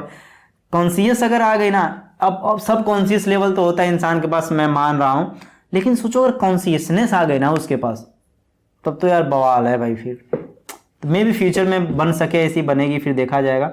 This types of machine can be called human equivalents. इस टाइप की मशीन कह सकते हैं कि इंसान की बराबरी कर लेगी। शायद मशीन राज ना करने लगे इंसानों के ऊपर, मे भी ऐसा ना टाइम आ जाए। और मतलब होता है किसी भी चीज़ का यार, अच्छा भी चीज़ होता है, बुरा भी होता है। तो अगर ये होता है ना सेल्फ अवेयर में, तो ये ह्यूमन की बराबरी आ जाएंगी अगर ऐसा रोबोट्स बन गया। एग्जाम्पल के लिए आप ले सकते हैं, robot are made by a group of Columbia University. तो कोलंबिया यूनिवर्सिटी में बनाया गया है, लेकिन उतना इफिशियंट नहीं है। ये मत सोचो कि रोबोट आ गए अब हमारा काम खत्म, ऐसा नहीं है। अभी रिसर्च चल रहा है, बड़ी बड़ी यूनिवर्सिटी में रिसर्चेस चलते हैं, ऐसे बहुत सारे रिसर्चेस चलते हैं जो हमें नहीं पता है। आपको और हमको वही पता है जो इंटरनेट पर बताए जाते हैं। ऐसे बहुत सारे रिसर्चर्स होते हैं, लोगों के ऊपर होते हैं, मशीन्स के ऊपर होते हैं, मतलब बहुत होते हैं यार, लेकिन हमें पता नहीं चल पाती। तो ऐसे बहुत अच्छी बड़ी बड़ी यूनिवर्सिटीज़ में ऐसे हिडन रिसर्च वगैरह चलते रहते हैं, ठीक है। और जब वो चीज़ सक्सेसफुल हो जाती है तब वो मार्केट में सामने लाया जाता है, ठीक है। चलो अब बात करते हैं हम फ्यूचर ऑफ आर्टिफिशियल इंटेलिजेंस। आखिर में आर्टिफिशियल इंटेलिजेंस का फ्यूचर क्या है, चलो उसे समझ लेते हैं। बात किया जाए अगर फ्यूचर ऑफ आर्टिफिशियल इंटेलिजेंस की, तो जैसे हेल्थ केयर में, अभी भी हेल्थ केयर में यूज़ किया जा रहा है, लेकिन हेल्थ केयर में बहुत बड़ा फ्यूचर है आर्टिफिशियल इंटेलिजेंस का। फॉर एग्जांपल के लिए यार, अभी के टाइम में डॉक्टर्स को खोजना पड़ता है किसी भी चीज़ का ऑपरेशन करने के लिए। यहाँ तक सोचो, हम लोग कभी चोट लग जाती है या छोटा सा सर्जरी करना होता है तो यार डॉक्टर को बुलाना पड़ता है, और अगर प्राइवेट में पहुँच जाए तो 30-40 हज़ार रुपये ले लेते हैं, वो भी टाइम से डॉक्टर नहीं आ पाता है। लेकिन सोचो अगर आर्टिफिशियल इंटेलिजेंस आ जाए तो मशीन बैठी रहेगी किसी काम करने के लिए, आप उसके अंदर अपना हाथ डालो, वो सर्जरी कर देगी। सुनने में वियर्ड लग रहा है यार, लेकिन ऐसा may be in future possible हो जाएगा। आपको किसी डॉक्टर से मिलना ही नहीं है, बस आपको जाना है, उसे बताना है मुझे ये प्रॉब्लम, अरे बताओ भी मत, बस खड़े हो जाओ, पूरी बॉडी को स्कैन करेगा और आपको बताएगा कि ये बीमारी ऐसे ऐसे करना है, बस आप जाके लेट जाओ, ऑपरेशन करके आपको बाहर कर देगा। आजकल के डॉक्टर क्या कर रहे हैं यार, सारा तो वो जांच करवा लेते हैं, जाओ ये जांच करो, वो जांच करो, फिर लाओ रिजल्ट, जांच देखते हैं, फिर जांच देख के इलाज करते हैं। पहले के डॉक्टर होते थे यार, जो हाथ पकड़ के बता देते थे आपको ये बीमारी है, ये बीमारी की दवा ऐसे मिलेगी, समझ रहे हो। आपके तो पता नहीं कैसे यार 50 जांच पहले लिखवाते हैं, बीमारी छोटी सी हो, पता नहीं क्या करते हैं। तो चलो हम लोग एआई की बात कर रहे हैं, तो सिक्योरिटी एंड डिफेंसेस में इसका बहुत बड़ा फ्यूचर। एजुकेशन में, एजुकेशन यार जब से कोरोना वगैरह है तो आप लोग देख ही रहे हो कि एजुकेशन सेक्टर में भी काफ़ी बूम आ रहा है, जो कि यूट्यूब्स के थ्रू बहुत सारे बड़े बड़े टीचर्स अब आ गए, कम पैसे पे चीज़ें पढ़ा भी दे रहे हैं। ऐसे बहुत सारे हैं, अलग पांडे वगैरह जो कि हैं आईटी नीट की तैयारी कराते हैं, मतलब बहुत सारे लोग हैं। और फिर उस एजुकेशन में कुछ एआई एमएल के टूल्स यूज किए जा रहे हैं ताकि लोगों को रिकमेंडेशन वगैरह अच्छी दी जा सके। बैंकिंग एंड फाइनेंस में भी यूज किया जा रहा है बैंकिंग एंड फाइनेंस में यूज किया ही जा रहा है। ऐसे देखो बहुत सारी नई नई टेक्नोलॉजी आ रही है, जैसे ब्लॉकचेन वगैरह का भी कॉन्सेप्ट आ रहा है। तो एआई नहीं है ब्लॉकचेन, ये मत सोचना, मैं बता रहा हूँ टेक्नोलॉजी है तो आ रही है। तो ऐसे एआई वगैरह भी वहाँ पे यूज किया सकता है ताकि लोगों को फ्रॉड से बचाया जा सके, जिसका अकाउंट हो वही एक्सेस कर पाए। और ठीक है, चलो ऑटोनोमस व्हीकल्स में, मैन्युफैक्चरिंग में, इंटरटेनमेंट में, वर्क प्लेस में, आई होप कि आप इस सभी सारे चीज़ों को एक रियल लाइफ एग्जाम्पल से रिलेट कर पा रहे होंगे। और आपको अगर फ्यूचर ऑफ एआई लिखने के लिए आता है तो ऐसी हेडिंग डाल के आप लोग लिख पाएंगे। देखो मैं बहुत सारी चीज़ें नहीं बता रहा हूँ यार, थ्योरी, और मैं इसलिए थ्योरी कुछ लिख देता हूँ ना स्लाइड्स में, इसलिए लिखता हूँ ताकि जब आप लोग इसको पढ़ो तो आपको समझ में आए, क्योंकि यार आपको भी पता है कि चीज़ें सुन के याद रख पाना नहीं पॉसिबल है। तो इसीलिए आप एक बार वीडियो देख लिया करिए, फिर जब नोट्स को पढ़ेंगे मैं डिस्क्रिप्शन में दे देता हूँ तो आपको आसानी से चीज़ें समझ में आने लगेंगी। चलो अब बात करते हैं हम इवोल्यूशन ऑफ एआई, ये काफ़ी इंपॉर्टेंट, इसे ध्यान से समझना। चलो समझते हैं इसको। सबसे पहले देखो तो एआई की बिगनिंग कब से स्टार्ट हुई थी, या 1993 लिखा गया है, इसे करेक्ट कर लीजिएगा, यहाँ पे 4 होगा। 1943 से स्टार्ट कर दिया गया था। बेसिकली कॉन्सेप्ट तो पहले से चल रहा था, लेकिन स्टार्टिंग 1943 से हुआ। जब से जानते हो रिसर्च पहले चलती है, जब चीज़ें सक्सेसफुल थोड़ी हो जाती हैं तो फिर वो मार्केट में रिवील कर दी जाती है। तो 1943 से माना जाता है एआई की बिगिनिंग शुरू हुई थी, ठीक है। और फिर उसके बाद जो दूसरा पॉइंट है, मैं देखो यहाँ पे थ्योरेटिकल नहीं लिखा हूँ तो बहुत ध्यान से समझना, क्योंकि ये इंपॉर्टेंट एग्जाम में आ जाता है इवोल्यूशन ऑफ एआई लिखने के लिए, ठीक है। तो चलो, तो यहाँ पे AI knowledge based expert system जो कि 1970 में आया था, और इसमें क्या था, ये काम करता था आपका इफ देन पे काम करता था। अब इफ देन का कॉन्सेप्ट क्या है, इफ एल्स मत समझ लेना, इफ देन समझना। अब देखो जैसे कि अगर किसी मशीन को इनपुट मिल रहा है रेड मिल रहा है, तो वो क्या करेगी, लाइट को ऑन कर देगी। If red ball then on, if ball blue then off, light off कर दो, ठीक है। तो ऐसे कॉन्सेप्ट चल रहा था। तो 1970 में कॉन्सेप्ट आया एआई में इफ और देन का। इफ देन बस याद रखिएगा, काफी इंपॉर्टेंट, बस हाईलाइट करके इसे लिख दीजिएगा। इफ देन का कॉन्सेप्ट आया, जो कि वहाँ बेस्ड अपॉन द डेटा, उसके अकॉर्डिंग सारी चीजें परफॉर्म की जाती थी। मशीन लर्निंग का कॉन्सेप्ट आपका 98 में आया। तो 1998 में मशीन लर्निंग का कॉन्सेप्ट आया, और यहाँ पे 2 चीज आई थी, एक फॉर्मल था एक इनफॉर्मल था। तो तो देखो फॉर्मल में क्या होता है, फॉर्मल में क्या होता है, इस टाइप की, देखो इस टाइप की जो मशीन लर्निंग होती है ना, एक तरह के कंप्यूटर प्रोग्राम होते हैं, ध्यान देना, कंप्यूटर प्रोग्राम होते हैं, कंप्यूटर प्रोग्राम होते हैं, ठीक है, कंप्यूटर प्रोग्राम होते हैं जो कि एक्सपीरियंसेस के थ्रू सीखते हैं, एक्सपीरियंसेस के थ्रू करते हैं और अपने टास्क को परफॉर्म करते हैं, राइट। जैसे कि आप साइकिल चलाना सीखते हो तो क्या पहले गिरते हो, फिर सीखते हो, फिर गिरते हो, फिर सीखते हो, ऐसे करते करते आपको चलानी आ जाती है। ऐसे कंप्यूटर भी गलतियां करता है, कोई टास्क करता है, गलतियां करता है, फिर उस गलतियों से सीखता रहता है, सीखता रहता है, राइट। फिर उसके बाद वो मस्त हो जाता है और फिर जब कोई इनपुट मिलता है उससे काम करने के लिए तो अच्छे से कर पाता है। इनफॉर्मल क्या होता है, इनफॉर्मल में ये बिना बाहरी मतलब कैपेबिलिटी के सीख सकता है, यानी बाहरी एक्सपीरियंस नहीं से चाहिए, ये अपने पास से सीखता रहता है, इतनी एबिलिटी होती है खुद सीख सकता है, इसे बाहर का डेटा वगैरह नहीं चाहिए सीखने के लिए, राइट। तो ये इनफॉर्मल में आपका आ जाता है। सुपरवाइज लर्निंग अभी मैंने पीछे बता रखा है आपको क्या होता है कि इसमें हम लोग एक मशीन होती है, यहाँ पे इनपुट देते हैं और इसे आउटपुट में भी बताते हैं कि अगर ये इमेज फिर दोबारा मिलेगी तो क्या बोलोगे तुम इसको, यानी कि इमेज देते हैं, इसका रिजल्ट भी देते हैं। इसमें देखो आप लोग एग्जाम देख सकते हो, स्पैम फिल्टर्स, स्पैम फिल्टर्स आप लोग देखते हो ना, यूट्यूब में देखते हो या जीमेल में देखते हो, कुछ मेल आपके स्पैम में चले जाते हैं, क्यों जाते हैं, यानी कि एक तरह की मशीन एल्गोरिदम ही है, वहां पे उसको बता दिया गया है कि ये स्पैम है, यानी कि वहां पे इनपुट देते हैं ना, एक मैसेज को इनपुट देते हैं और बता देते हैं कि ये मैसेज स्पैम है। फिर अगर उस टाइप का मैसेज, ये सेम मैसेज अगर फिर आता है इस मशीन में या मेल आता है हमारे पास, तो वो बोल देता है स्पैम है। समझ रहे हो, बता चुके हैं ना, इस टाइप के मैसेज मेल आएंगे फिर तो वो स्पैम में जाएंगे। ठीक इसी तरह कुछ कमेंट्स होते हैं यूट्यूब में, अगर उससे एज हम स्पैम रिपोर्ट कर देते हैं तो वो मेल जब मैसेज जब आते हैं तो स्पैम में चले जाते हैं।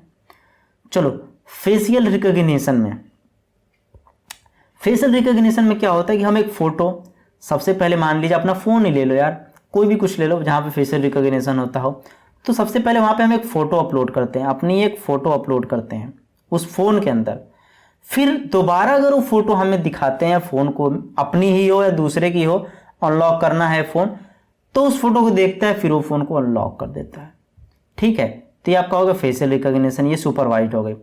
अनसुपरवाइज का कॉन्सेप्ट कब आया, अनसुपरवाइज का कॉन्सेप्ट आपका 2010 में आया, 2010 में आपका अनसुपरवाइज्ड का कॉन्सेप्ट आया। तो अनसुपरवाइज्ड में क्या था, मैंने पीछे बता दिया कि वही बॉल्स वाला, 3 कलर के बॉल थे, हम दे देते हैं और तीनों कलर को वो अलग अलग सेपरेट कर देता है। तो क्लस्टरिंग एल्गोरिदम में यूज करते हैं। अब आप कहोगे कि यार क्लस्टरिंग एल्गोरिदम का मतलब क्या होता है, ठीक है, तो क्लस्टरिंग का मतलब क्या होता है कि इसमें आपको बहुत सारे डेटा सेट्स होते हैं, काफ़ी उस डेटा सेट में पैटर्न्स होते हैं, तो उन सारी चीज़ों को दिया जाता है और जब बहुत सारे पैटर्न्स होते हैं तो उनमें हमें सेपरेट करना होता है सारी चीज़ों को एक एफिशिएंट वैल्यू निकालने के लिए। वही है कि अगर आप 3 कलर का दे रहे हैं तो यहाँ पे 3 पैटर्न बन रहा है ना, 3 कलर का, तो सारी चीज़ों को अलग अलग करेगा, तो ऐसे डेटा बड़ा सेट होता है, उसको देते हैं, फिर वो एनालाइज वगैरह करता है। मार्केट सेगमेंटेशन में क्या करते हैं, मार्केट सेगमेंटेशन में जैसे कि हम लोग टारगेट कस्टमर को टारगेट कर सकते हैं, जैसे कि टारगेट कैसे करेंगे, रीजन्स वाइज करेंगे। जैसे कि मान लो मार्केट सेगमेंटेशन में हम रीजन करते हैं, रीजन वाइज, लाइक, डिसलाइक, ठीक है, और कस्टमर ने कब सामान को परचेज किया, ये सारे डेटा को हम लोग दे देंगे उस मशीन को। उसके बाद वो मशीन हमें एक आउटपुट देगी, जिसकी मदद से हम लोग मार्केट को और अपना इम्प्रूव कर सकते हैं। ठीक, हमें पता चल जाएगा कितने लोग लाइक कर रहे हैं, कितने डिसलाइक कर रहे हैं, लाइक एंड डिसलाइक का रेशियो क्या है, कितने मेल हैं जो लाइक कर रहे हैं, डिसलाइक कर रहे हैं, कितने फीमेल हैं, यानी इस प्रोडक्ट को कितने मेल लोग खरीद रहे हैं, इस प्रोडक्ट को कितने फीमेल लोग खरीद रहे हैं, ये सारी चीज़ें हम लोग पता लगा सकते हैं। ठीक है, उसके बाद देखो जेनेटिक प्रोग्रामिंग। तो जेनेटिक प्रोग्रामिंग का मतलब है कि बेसिकली एक तरह का ये आइडिया है जिसका हम लोग यूज किया जाता है evolutionary process to improve algorithms. Basically algorithms वगैरह को इम्प्रूव करने के लिए किया था ये, बेसिकली ये भी 2010 में ही आया था। ठीक है, अब देखो फ्यूचर ऑफ एआई, और फ्यूचर ऑफ एआई जो है ना ये 2019 के बाद, यानी कि 2019 ऑनवर्ड्स। ठीक है, तो फ्यूचर ऑफ एआई, उसके बाद से फ्यूचर ऑफ एआई, अब देख ही रहे हो अभी 2022 चल रहा है, तो देख ही रहे हो क्या अभी तक चल रहा है। तो ये कुछ था evolution of AI. I hope की चीज़ें आपको समझ में आई होंगी। चलो अब बात करते हैं intelligent agent and it's type. It's a very very important, very very very very important. इसे तो भाई छोड़ना मत, इसे बहुत ध्यान से समझना, बहुत इंपॉर्टेंट है। ये एग्ज़ाम में आपका आता ही आता है, एग्ज़ाम के पॉइंट ऑफ व्यू से इंपॉर्टेंट। देखो मैं एग्जैक्ट नहीं बोल सकता कि आएगा ही, क्योंकि मैं तो एग्ज़ाम पेपर बनाता नहीं हूँ, तो ये एग्ज़ाम के पॉइंट ऑफ व्यू से बहुत इंपॉर्टेंट है। अगर अभी तक चैनल को सब्सक्राइब नहीं किया हो यार, तो फटाफट चैनल को सब्सक्राइब कर लो और एक लाइक कर दो इस वीडियो को, और कमेंट कर दो कि ये वीडियो आपके लिए हेल्पफुल है। आई होप कि आप लोग मेरी बातों को समझेंगे और कमेंट जरूर करेंगे। तो वीडियो को पॉज करो, जाओ 5 मिनट रेस्ट करो और फिर अगर इस वीडियो को देखो। ओके, चलो अब हम लोग बात करते हैं इंटेलिजेंट एजेंट की। तो एजेंट के बारे में मैंने थोड़ा पीछे बता दिया है आपको कि एक्चुअल में एजेंट क्या होता है, फिर भी मैं थोड़ा सा बता दूंगा आपको कि एक्चुअल में एजेंट क्या होता है। पहले पॉइंट पे देखो, N intelligent agent is an autonomous entity which acts upon an environment using sensors and actuator for achieving goals। ये बहुत ही इंपॉर्टेंट है, इसे बहुत ध्यान से समझना, तभी आपको सारी चीज़ें अच्छे समझ में आने वाली हैं। इंटेलिजेंट का मतलब होता है बुद्धिमान, बुद्धिमान। एजेंट का मैंने आपको बता दिया है, ठीक है। चलो, इंटेलिजेंट एजेंट जो होता है वो क्या होता है कि वो इन्वायरमेंट में, ये देखो ये इन्वायरमेंट हो गया। इन्वायरमेंट मतलब हम जिस दुनिया में रह रहे हैं, अरे वही जहाँ पे गाड़ी चल रही है, मोटर चल रही है, पेड़ पौधे जो भी है वो इन्वायरमेंट है। उस इन्वायरमेंट को एब्जॉर्व करना कि उन इस इन्वायरमेंट में हो क्या रहा है। यानी कि मान के चलो मैं इन्वायरमेंट लेता हूँ रोड का, रोड पे कौन इंसान आ रहा है, कौन जा रहा है, ठीक है, कौन कहाँ पे खड़ा है, गाड़ियाँ कैसे चल रही हैं, तो उन सारी चीज़ों को एब्जॉर्व कौन कर रहा है। और यहाँ पे एजेंट एक बैठा है, अपने आप को एज्यूम कर सकते हो। तो ये एजेंट सारी चीज़ों को लेता है, किसकी मदद से लेता है, सेंसर्स की मदद से लेता है। अब एक मशीन है, मशीन के पास आँख हाथ पैर थोड़ी ना है, आँख कान नाक गला कुछ नहीं है, तो उसके पास सेंसर्स ही उसके आँख कान जो भी हैं वो हैं। तो सेंसर्स की मदद से सारे इन्वायरमेंट को वो एब्जॉर्व करता है। एब्जॉर्व करने के बाद जो भी एक्शंस उसे परफॉर्म करने होते हैं, based upon the incoming datas they take actions, फिर वो एक्शंस लेता है उस इन्वायरमेंट के ऊपर, राइट। फॉर एग्जांपल के लिए इन्वायरमेंट में जैसे कि ट्रैफिक लाइट लगी हुई है, यहाँ पे एजेंट है और यहाँ पे ट्रैफिक लाइट है, ठीक है। अगर यहाँ पे ट्रैफिक और यहाँ से रोड ऐसे गुजरा हुआ है, ट्रैफिक लाइट में अगर रेड बत्ती जल रही है तो ये एजेंट इन्वायरमेंट को एब्जॉर्ब कर रहा है सेंसर्स की मदद से कि रेड जल रही है लाइट, तो ये क्या करेगा, एक्शन परफॉर्म करेगा कि गाड़ी रुक जाए, राइट। समझ में आ रहा है ना। तो ये एजेंट गाड़ी के अंदर होता है, हर गाड़ियों के अंदर, हर इंटेलिजेंस एआई के अंदर होता है, काम करता है। आई होप कि समझ रहे हो कि एजेंट क्या होता है। और एक्चुएटर क्या होता है, एक एक्चुएटर का मतलब समझ लो। एक्चुएटर का मतलब होता है component of a machine that is responsible for moving and controlling a mechanism और सिस्टम। समझ रहे हो, यानी कि use a form of power to convert a control signal into mechanical motion. अब जैसे देखो, अगर हम कोई इंस्ट्रूमेंट यूज कर रहे हैं या कुछ भी यूज कर रहे हैं तो वहां से सिग्नल्स ही आते हैं। क्या आते हैं, सिग्नल्स आते हैं। और उन सिग्नल्स को मैकेनिकल मोशन में कन्वर्ट करने के लिए हम लोग एक्चुएटर्स का यूज करते हैं। एक्चुएटर्स का यूज वहां पे करते हैं। समझ में आया। तो वहां पे करते हैं। An intelligent agent may learn from the environment to achieve their goals. जो एजेंट होता है बेसिकली वो इन्वायरमेंट से ही लर्न कर रहा होता है, यानी कि यार इन्वायरमेंट के अकॉर्डिंग वो काम करता है। इन्वायरमेंट में जितनी चीज़ें हो रही होती हैं सारी चीज़ों को एब्जॉर्व करता है, उसी बेस पे करता है, राइट। तो ये सारी चीज़ें होती हैं। Following are the main 4 rules for an AI agents. ये कुछ रूल्स हैं, 4 रूल्स हैं जो कि काफ़ी इंपॉर्टेंट हैं। अब मेन रूल्स हैं एआई एजेंट के। सबसे पहले क्या है, an AI agent must have the ability to perceive the environment. Perceive the environment, इसका मतलब क्या है, यानी कि इसके पास एबिलिटी होनी चाहिए वो इन्वायरमेंट से डेटा को परसीव कर सके। दैट्स इट, बस इतना मतलब है। पहला पॉइंट क्लियर। चलो अब दूसरे पॉइंट पे आते हैं। The observation must be use to make decision, यानी कि जो ऑब्जर्वेशन वो इन्वायरमेंट से ले रहा है उसका यूज करेगा वो डिसीजन को लेने के लिए, राइट। चलो दूसरा clear, decision should result in an action.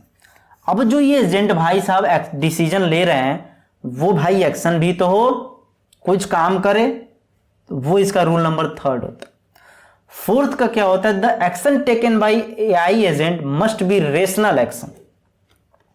Rational action means यहां पे आ जाओ, इसने जो एक्शन लिया है मतलब कि लाल बत्ती जले और ये गाड़ी चला दे तो भाई आगे जाके एक्सीडेंट हो जाएगा, समझ रहे हो। तो यानी कि रेशनल एक्शन होना चाहिए कि ऐसा ना हो लाइट जले रेड वाली और वो समझ ले ग्रीन वाली, तो ये नहीं होना चाहिए। तो बेसिकली ये 4 रूल्स पे काम करता है। आई होप कि आपको समझ में आ गया होगा। चलो इंटेलिजेंट एजेंट के कुछ टाइप्स होते हैं और ये जो टाइप्स होते हैं ये very very very very very very important है। मैं क्यों वेरी वेरी इंपॉर्टेंट बोला, बहुत इंपॉर्टेंट है। क्यों है, एग्जाम में आते हैं, काफी जगह पूछे आते हैं। Simple reflex agent, model based reflex agent, यहाँ पे दोनों में रिफ्लेक्स दिख रहा है ना, तो थोड़ा डिफरेंस है, बहुत थोड़ा डिफरेंस है, बस समझ जाओगे कॉन्सेप्ट क्लियर हो जाएगा। गोल based agent, utility based agents. चलो एक एक करके इनको समझते हैं क्योंकि इंपॉर्टेंट एग्जाम के पॉइंट ऑफ व्यू से एग्जाम में आता है। चलो सिंपल रिफ्लेक्स एजेंट्स को समझते हैं क्या होता है। The simple reflex agents are the simplest agent, basically सबसे सिंपल एजेंट होता है इन टाइप्स में, ध्यान देना। These agents take decision on the basis of the current percept and ignore the rest of the percept history. अभी देखो क्या करता है, अभी मैं इसको आगे बताता हूं, मैं चलो बताता चलता हूं आगे। देखो ये आपका पूरा एजेंट है, ये यहां से लेके ये ऐसे ऐसे ऐसे ऐसे ऐसे, ये पूरा एजेंट है। देखो यहाँ पे एजेंट लिखा हुआ ना, ये पूरा एजेंट है और ये आपका इन्वायरमेंट है और यहाँ पे परसीप्ट कर रहा है।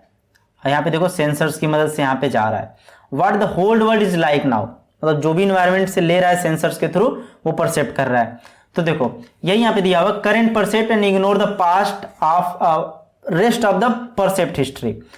अब देखो इस एजेंट्स के बाद पहले ही पुरानी भी कुछ हिस्ट्री रही होगी तो वो क्या करेगा, पूरा इरेज कर देता, नहीं लेता है, उन सारी हिस्ट्री को हटा देता है, जो नई आ रही होती है उसी को लेता है करेंटली, ठीक है। तो ये समझ में आया। उसके बाद देखो simple reflex agents work on condition action rule, which means it map the current state to action. Such as a room cleaner agent, it works only if there are dirty in the room. अब देखो इसके लिए आप example ले सकते हो dirty room का। एक रूम है जो आपका गंदा है, अब वहां पे आप कोई रोबोट्स लगा सकते हो या कुछ भी लगा सकते हो। उस मशीन के अंदर एक एजेंट बैठा रहेगा, देखिएगा कि क्या रूम गंदा है कि नहीं गंदा है, तो वो क्या करेगा, सारी चीज़ों को देखेगा, गंदा है तो सारी जगह को साफ कर देगा। लेकिन इसमें क्या होता है कि इसमें सारी चीज़ें जगह उसको पता होती है, यानी कि रोबोट जहाँ पे है उसको पहले से बता दिया गया है कि अगर ये रूम है, ठीक है, तो इस रूम में हर जगह पे कौन सा सामान रखा हुआ है, कौन सा जगह खाली है, कौन सा जगह भरा है, सारी चीज़ें उस एजेंट्स को पता होती हैं। फिर इस रूम में कहीं भी कचरा आता है, कुछ भी आ जाता है तो उसको साफ कर देता है।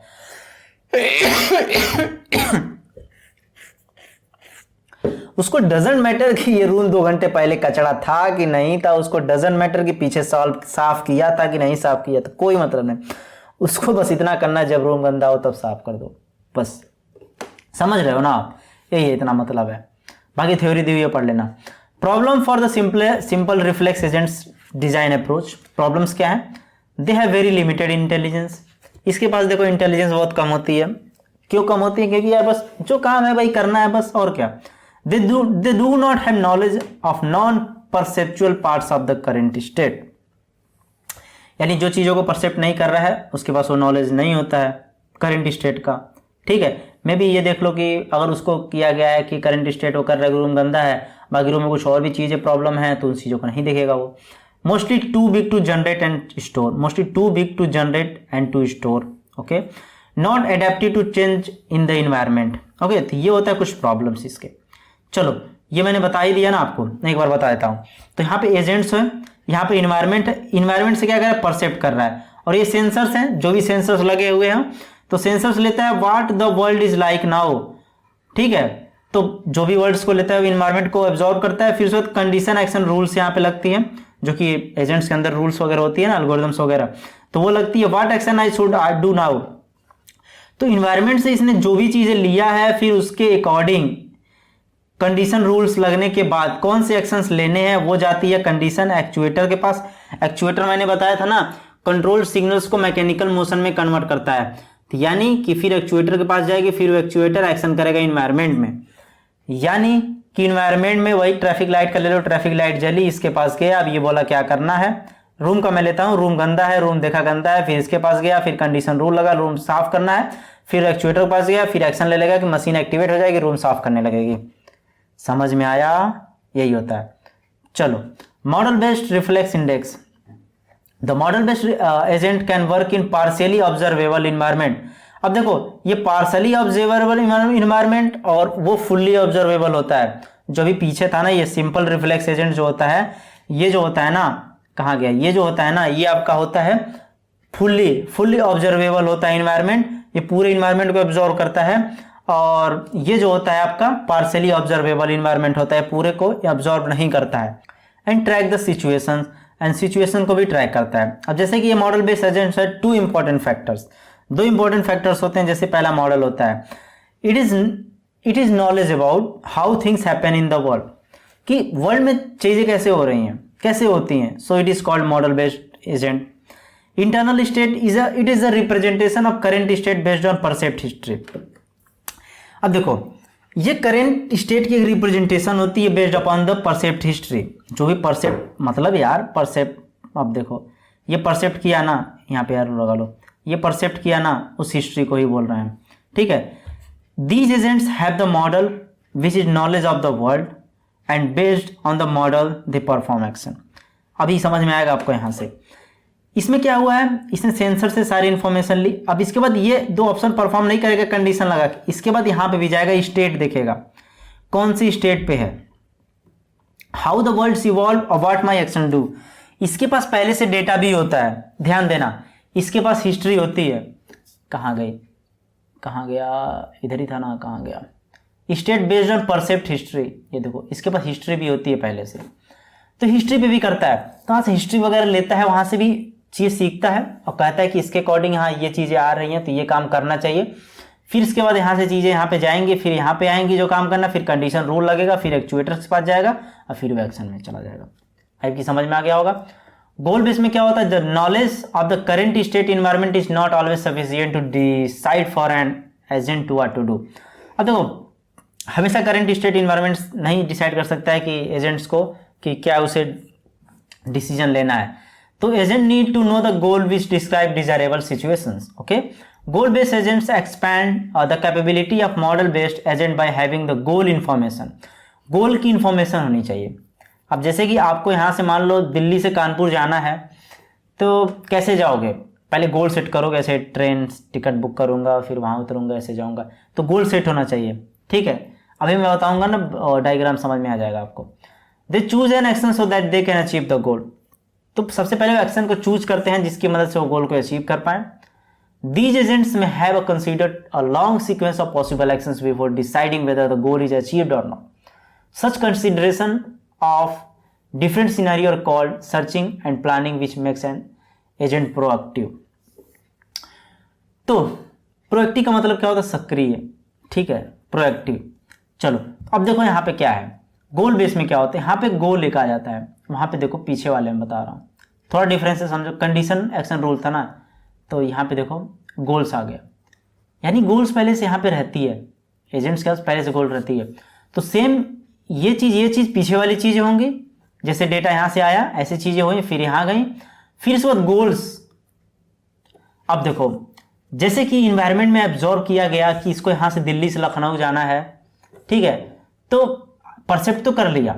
अब फिर गोल भी पहले से अगर कभी उसने ऐसा फील किया, कोई पहले भी वो मशीन कभी गई है लखनऊ से दिल्ली या दिल्ली से लखनऊ, तो वो क्या करेगा, गोल तो उसे पता है ना कि दिल्ली से लखनऊ जाना है, तो फिर उसी चीज़ को, गोल्स को यूज करके वो एक्शन को परफॉर्म कर देगा कि यहाँ ऐसे ऐसे जाना है, ऐसे ऐसे चीज़ें करनी है, फिर एक्चुएटर्स के पास जाएगा, फिर वो एक्शन में कन्वर्ट हो जाएगा, यानी कि रोबोट आपका ले जाके पहुंचा देगा जहाँ पे जाना है। ठीक, आई होप की चीज़ समझ में आ गई होंगे। यूटिलिटी में क्या होता है, these agents are similar to the goal base के सिमिलर ही होते हैं। Utility based agents act based not only goals but also have the best way to achieve the goal. अब देखो इनके पास बस गोल्स ही नहीं, बल्कि ये गोल को बेस्ट वे से कैसे अचीव करें वो इनके पास होता है। अब देखो अगर मैं बोलूं कि आपको एक बहुत नाजुक सा मैं अंडा देता हूं, अंडा एक समझते हो ना यार, एक अंडे को, और आपके पास 5 केजी का एक हथौड़ा है, एक केजी का हथौड़ा है, तो आपसे मैं बोलूं इस अंडे को किससे फोड़ोगे? 5 से भी फूट जाएगा, 1 से भी फूट जाएगा।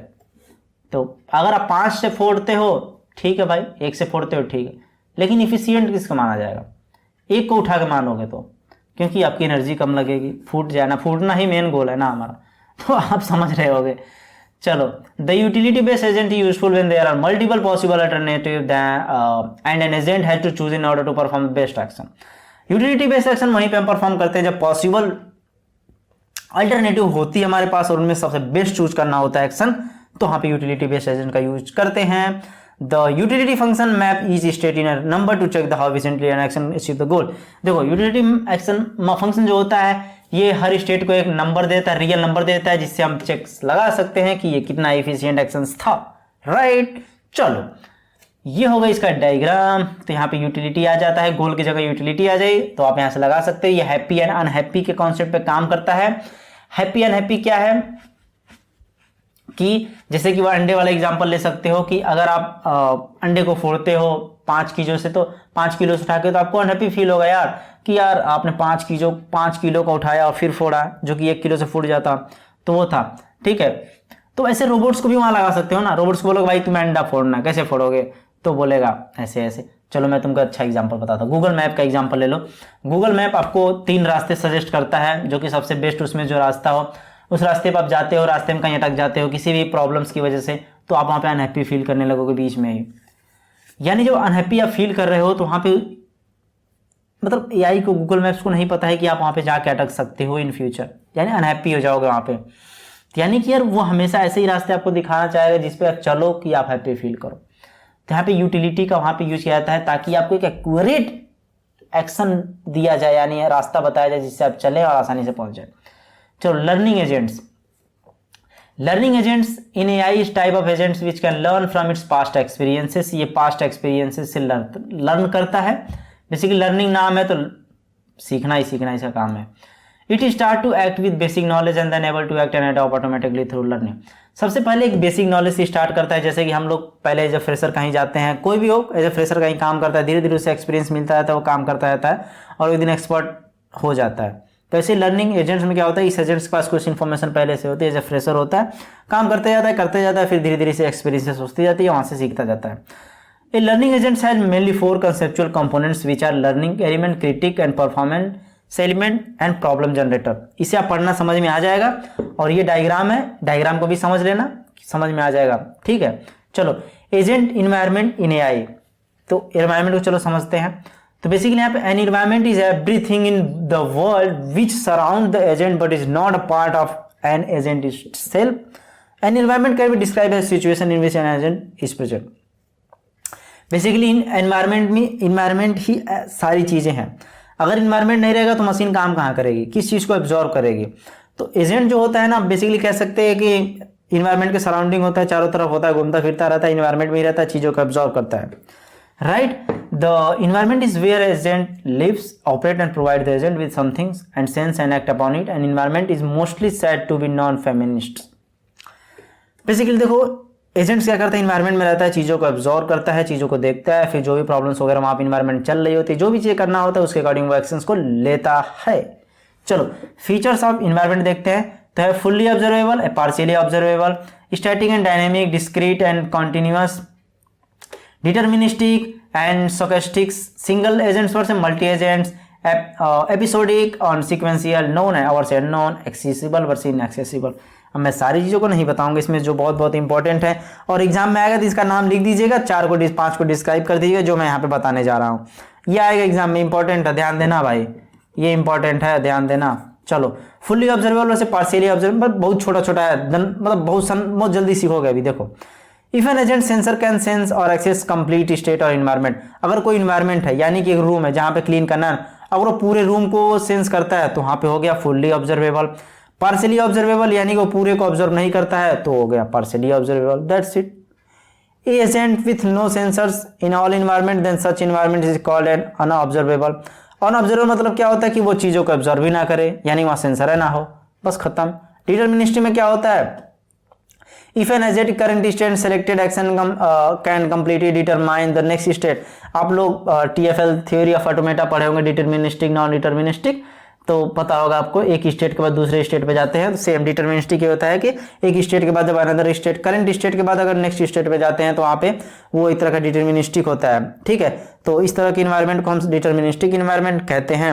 और stochastic environment random in nature and can not be deterministic completely by an agent, ये डिटरमिनिस्टिक नहीं होता है, ठीक है, ये रैंडम इन नेचर होता है, मतलब कहीं भी जा सकता है यार, मतलब एक स्टेट से दूसरे स्टेट पे, मतलब नेक्स्ट स्टेट पे नहीं किसी और स्टेट पे भी जा सकता है करंट स्टेट से, ठीक।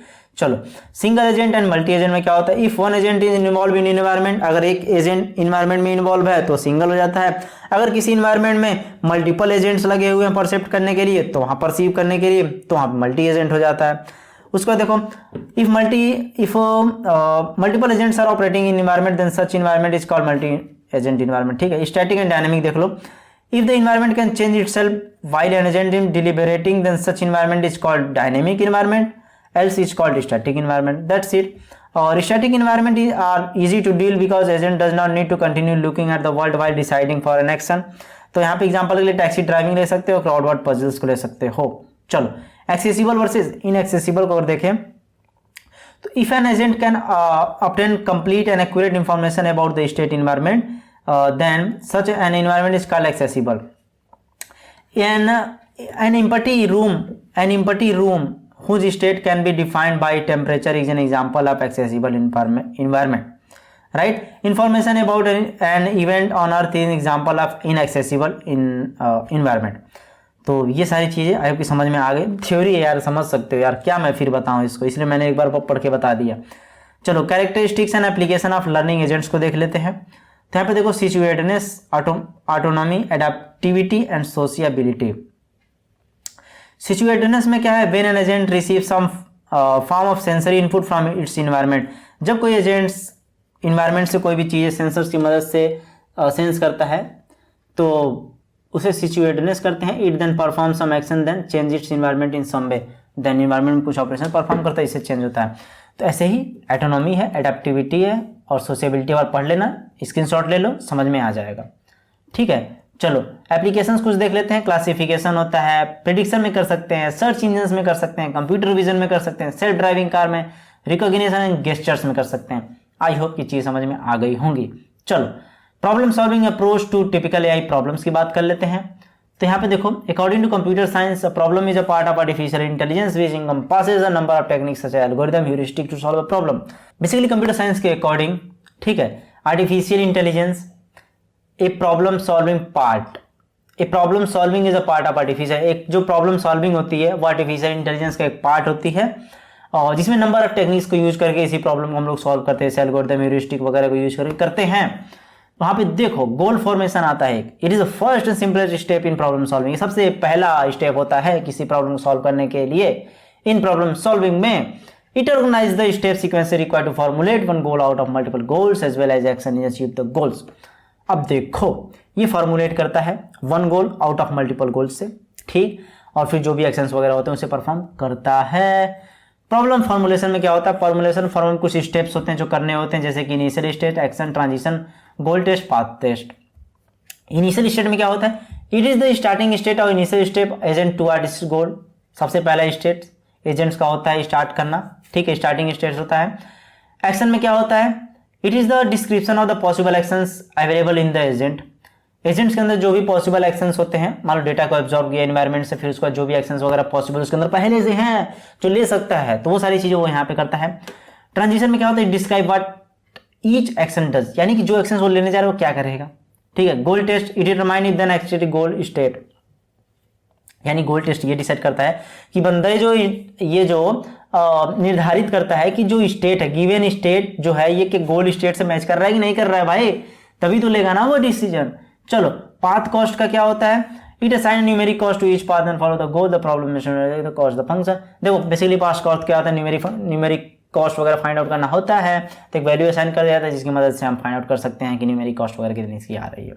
ठीक है, चलो सर्च आता है आपका, तो सर्च होता है, सॉल्यूशन होता है, एक एग्जीक्यूशन होता है। सर्च में क्या है, it identifies all the best possible sequences of actions to reach the goal state from the current state. It takes a problem as an input and returns solution as its output. ठीक है, it identifies all the possible sequences, ये सारे possible sequences को identify करता है of actions to reach the goal, जो भी actions होते हैं गोल्स तक रीच करने के लिए, कहाँ से वो सारी चीजें करता है, करंट स्टेट से करता है। ठीक है, सॉल्यूशन में ये बेस्ट एल्गोरिदम फाइंड आउट करता है, जो बहुत सारे एल्गोरिथम्स होते हैं, ठीक है, जिसकी वजह से एक बेस्ट सॉल्यूशन उसे मिल सके। एग्जीक्यूशन में क्या होता है कि जो बेस्ट ऑप्टिमल सॉल्यूशन होता है, ठीक है, फ्रॉम द सर्चिंग एल्गोरिदम, ठीक है, उसे लेता है और जो भी गोल स्टेट होता है, करंट स्टेट से पहुंचना होता है, वो सारी चीजों को एग्जीक्यूट कर देता है। ठीक, आई होप कि सारी चीजें आपको समझ में आ गई होंगी। And congratulation to all of you जिन लोगों ने अभी तक ये वीडियो देखी और ये वीडियो हैप्पी एंडिंग हो चुकी है। ठीक है, thank you so much for watching this video.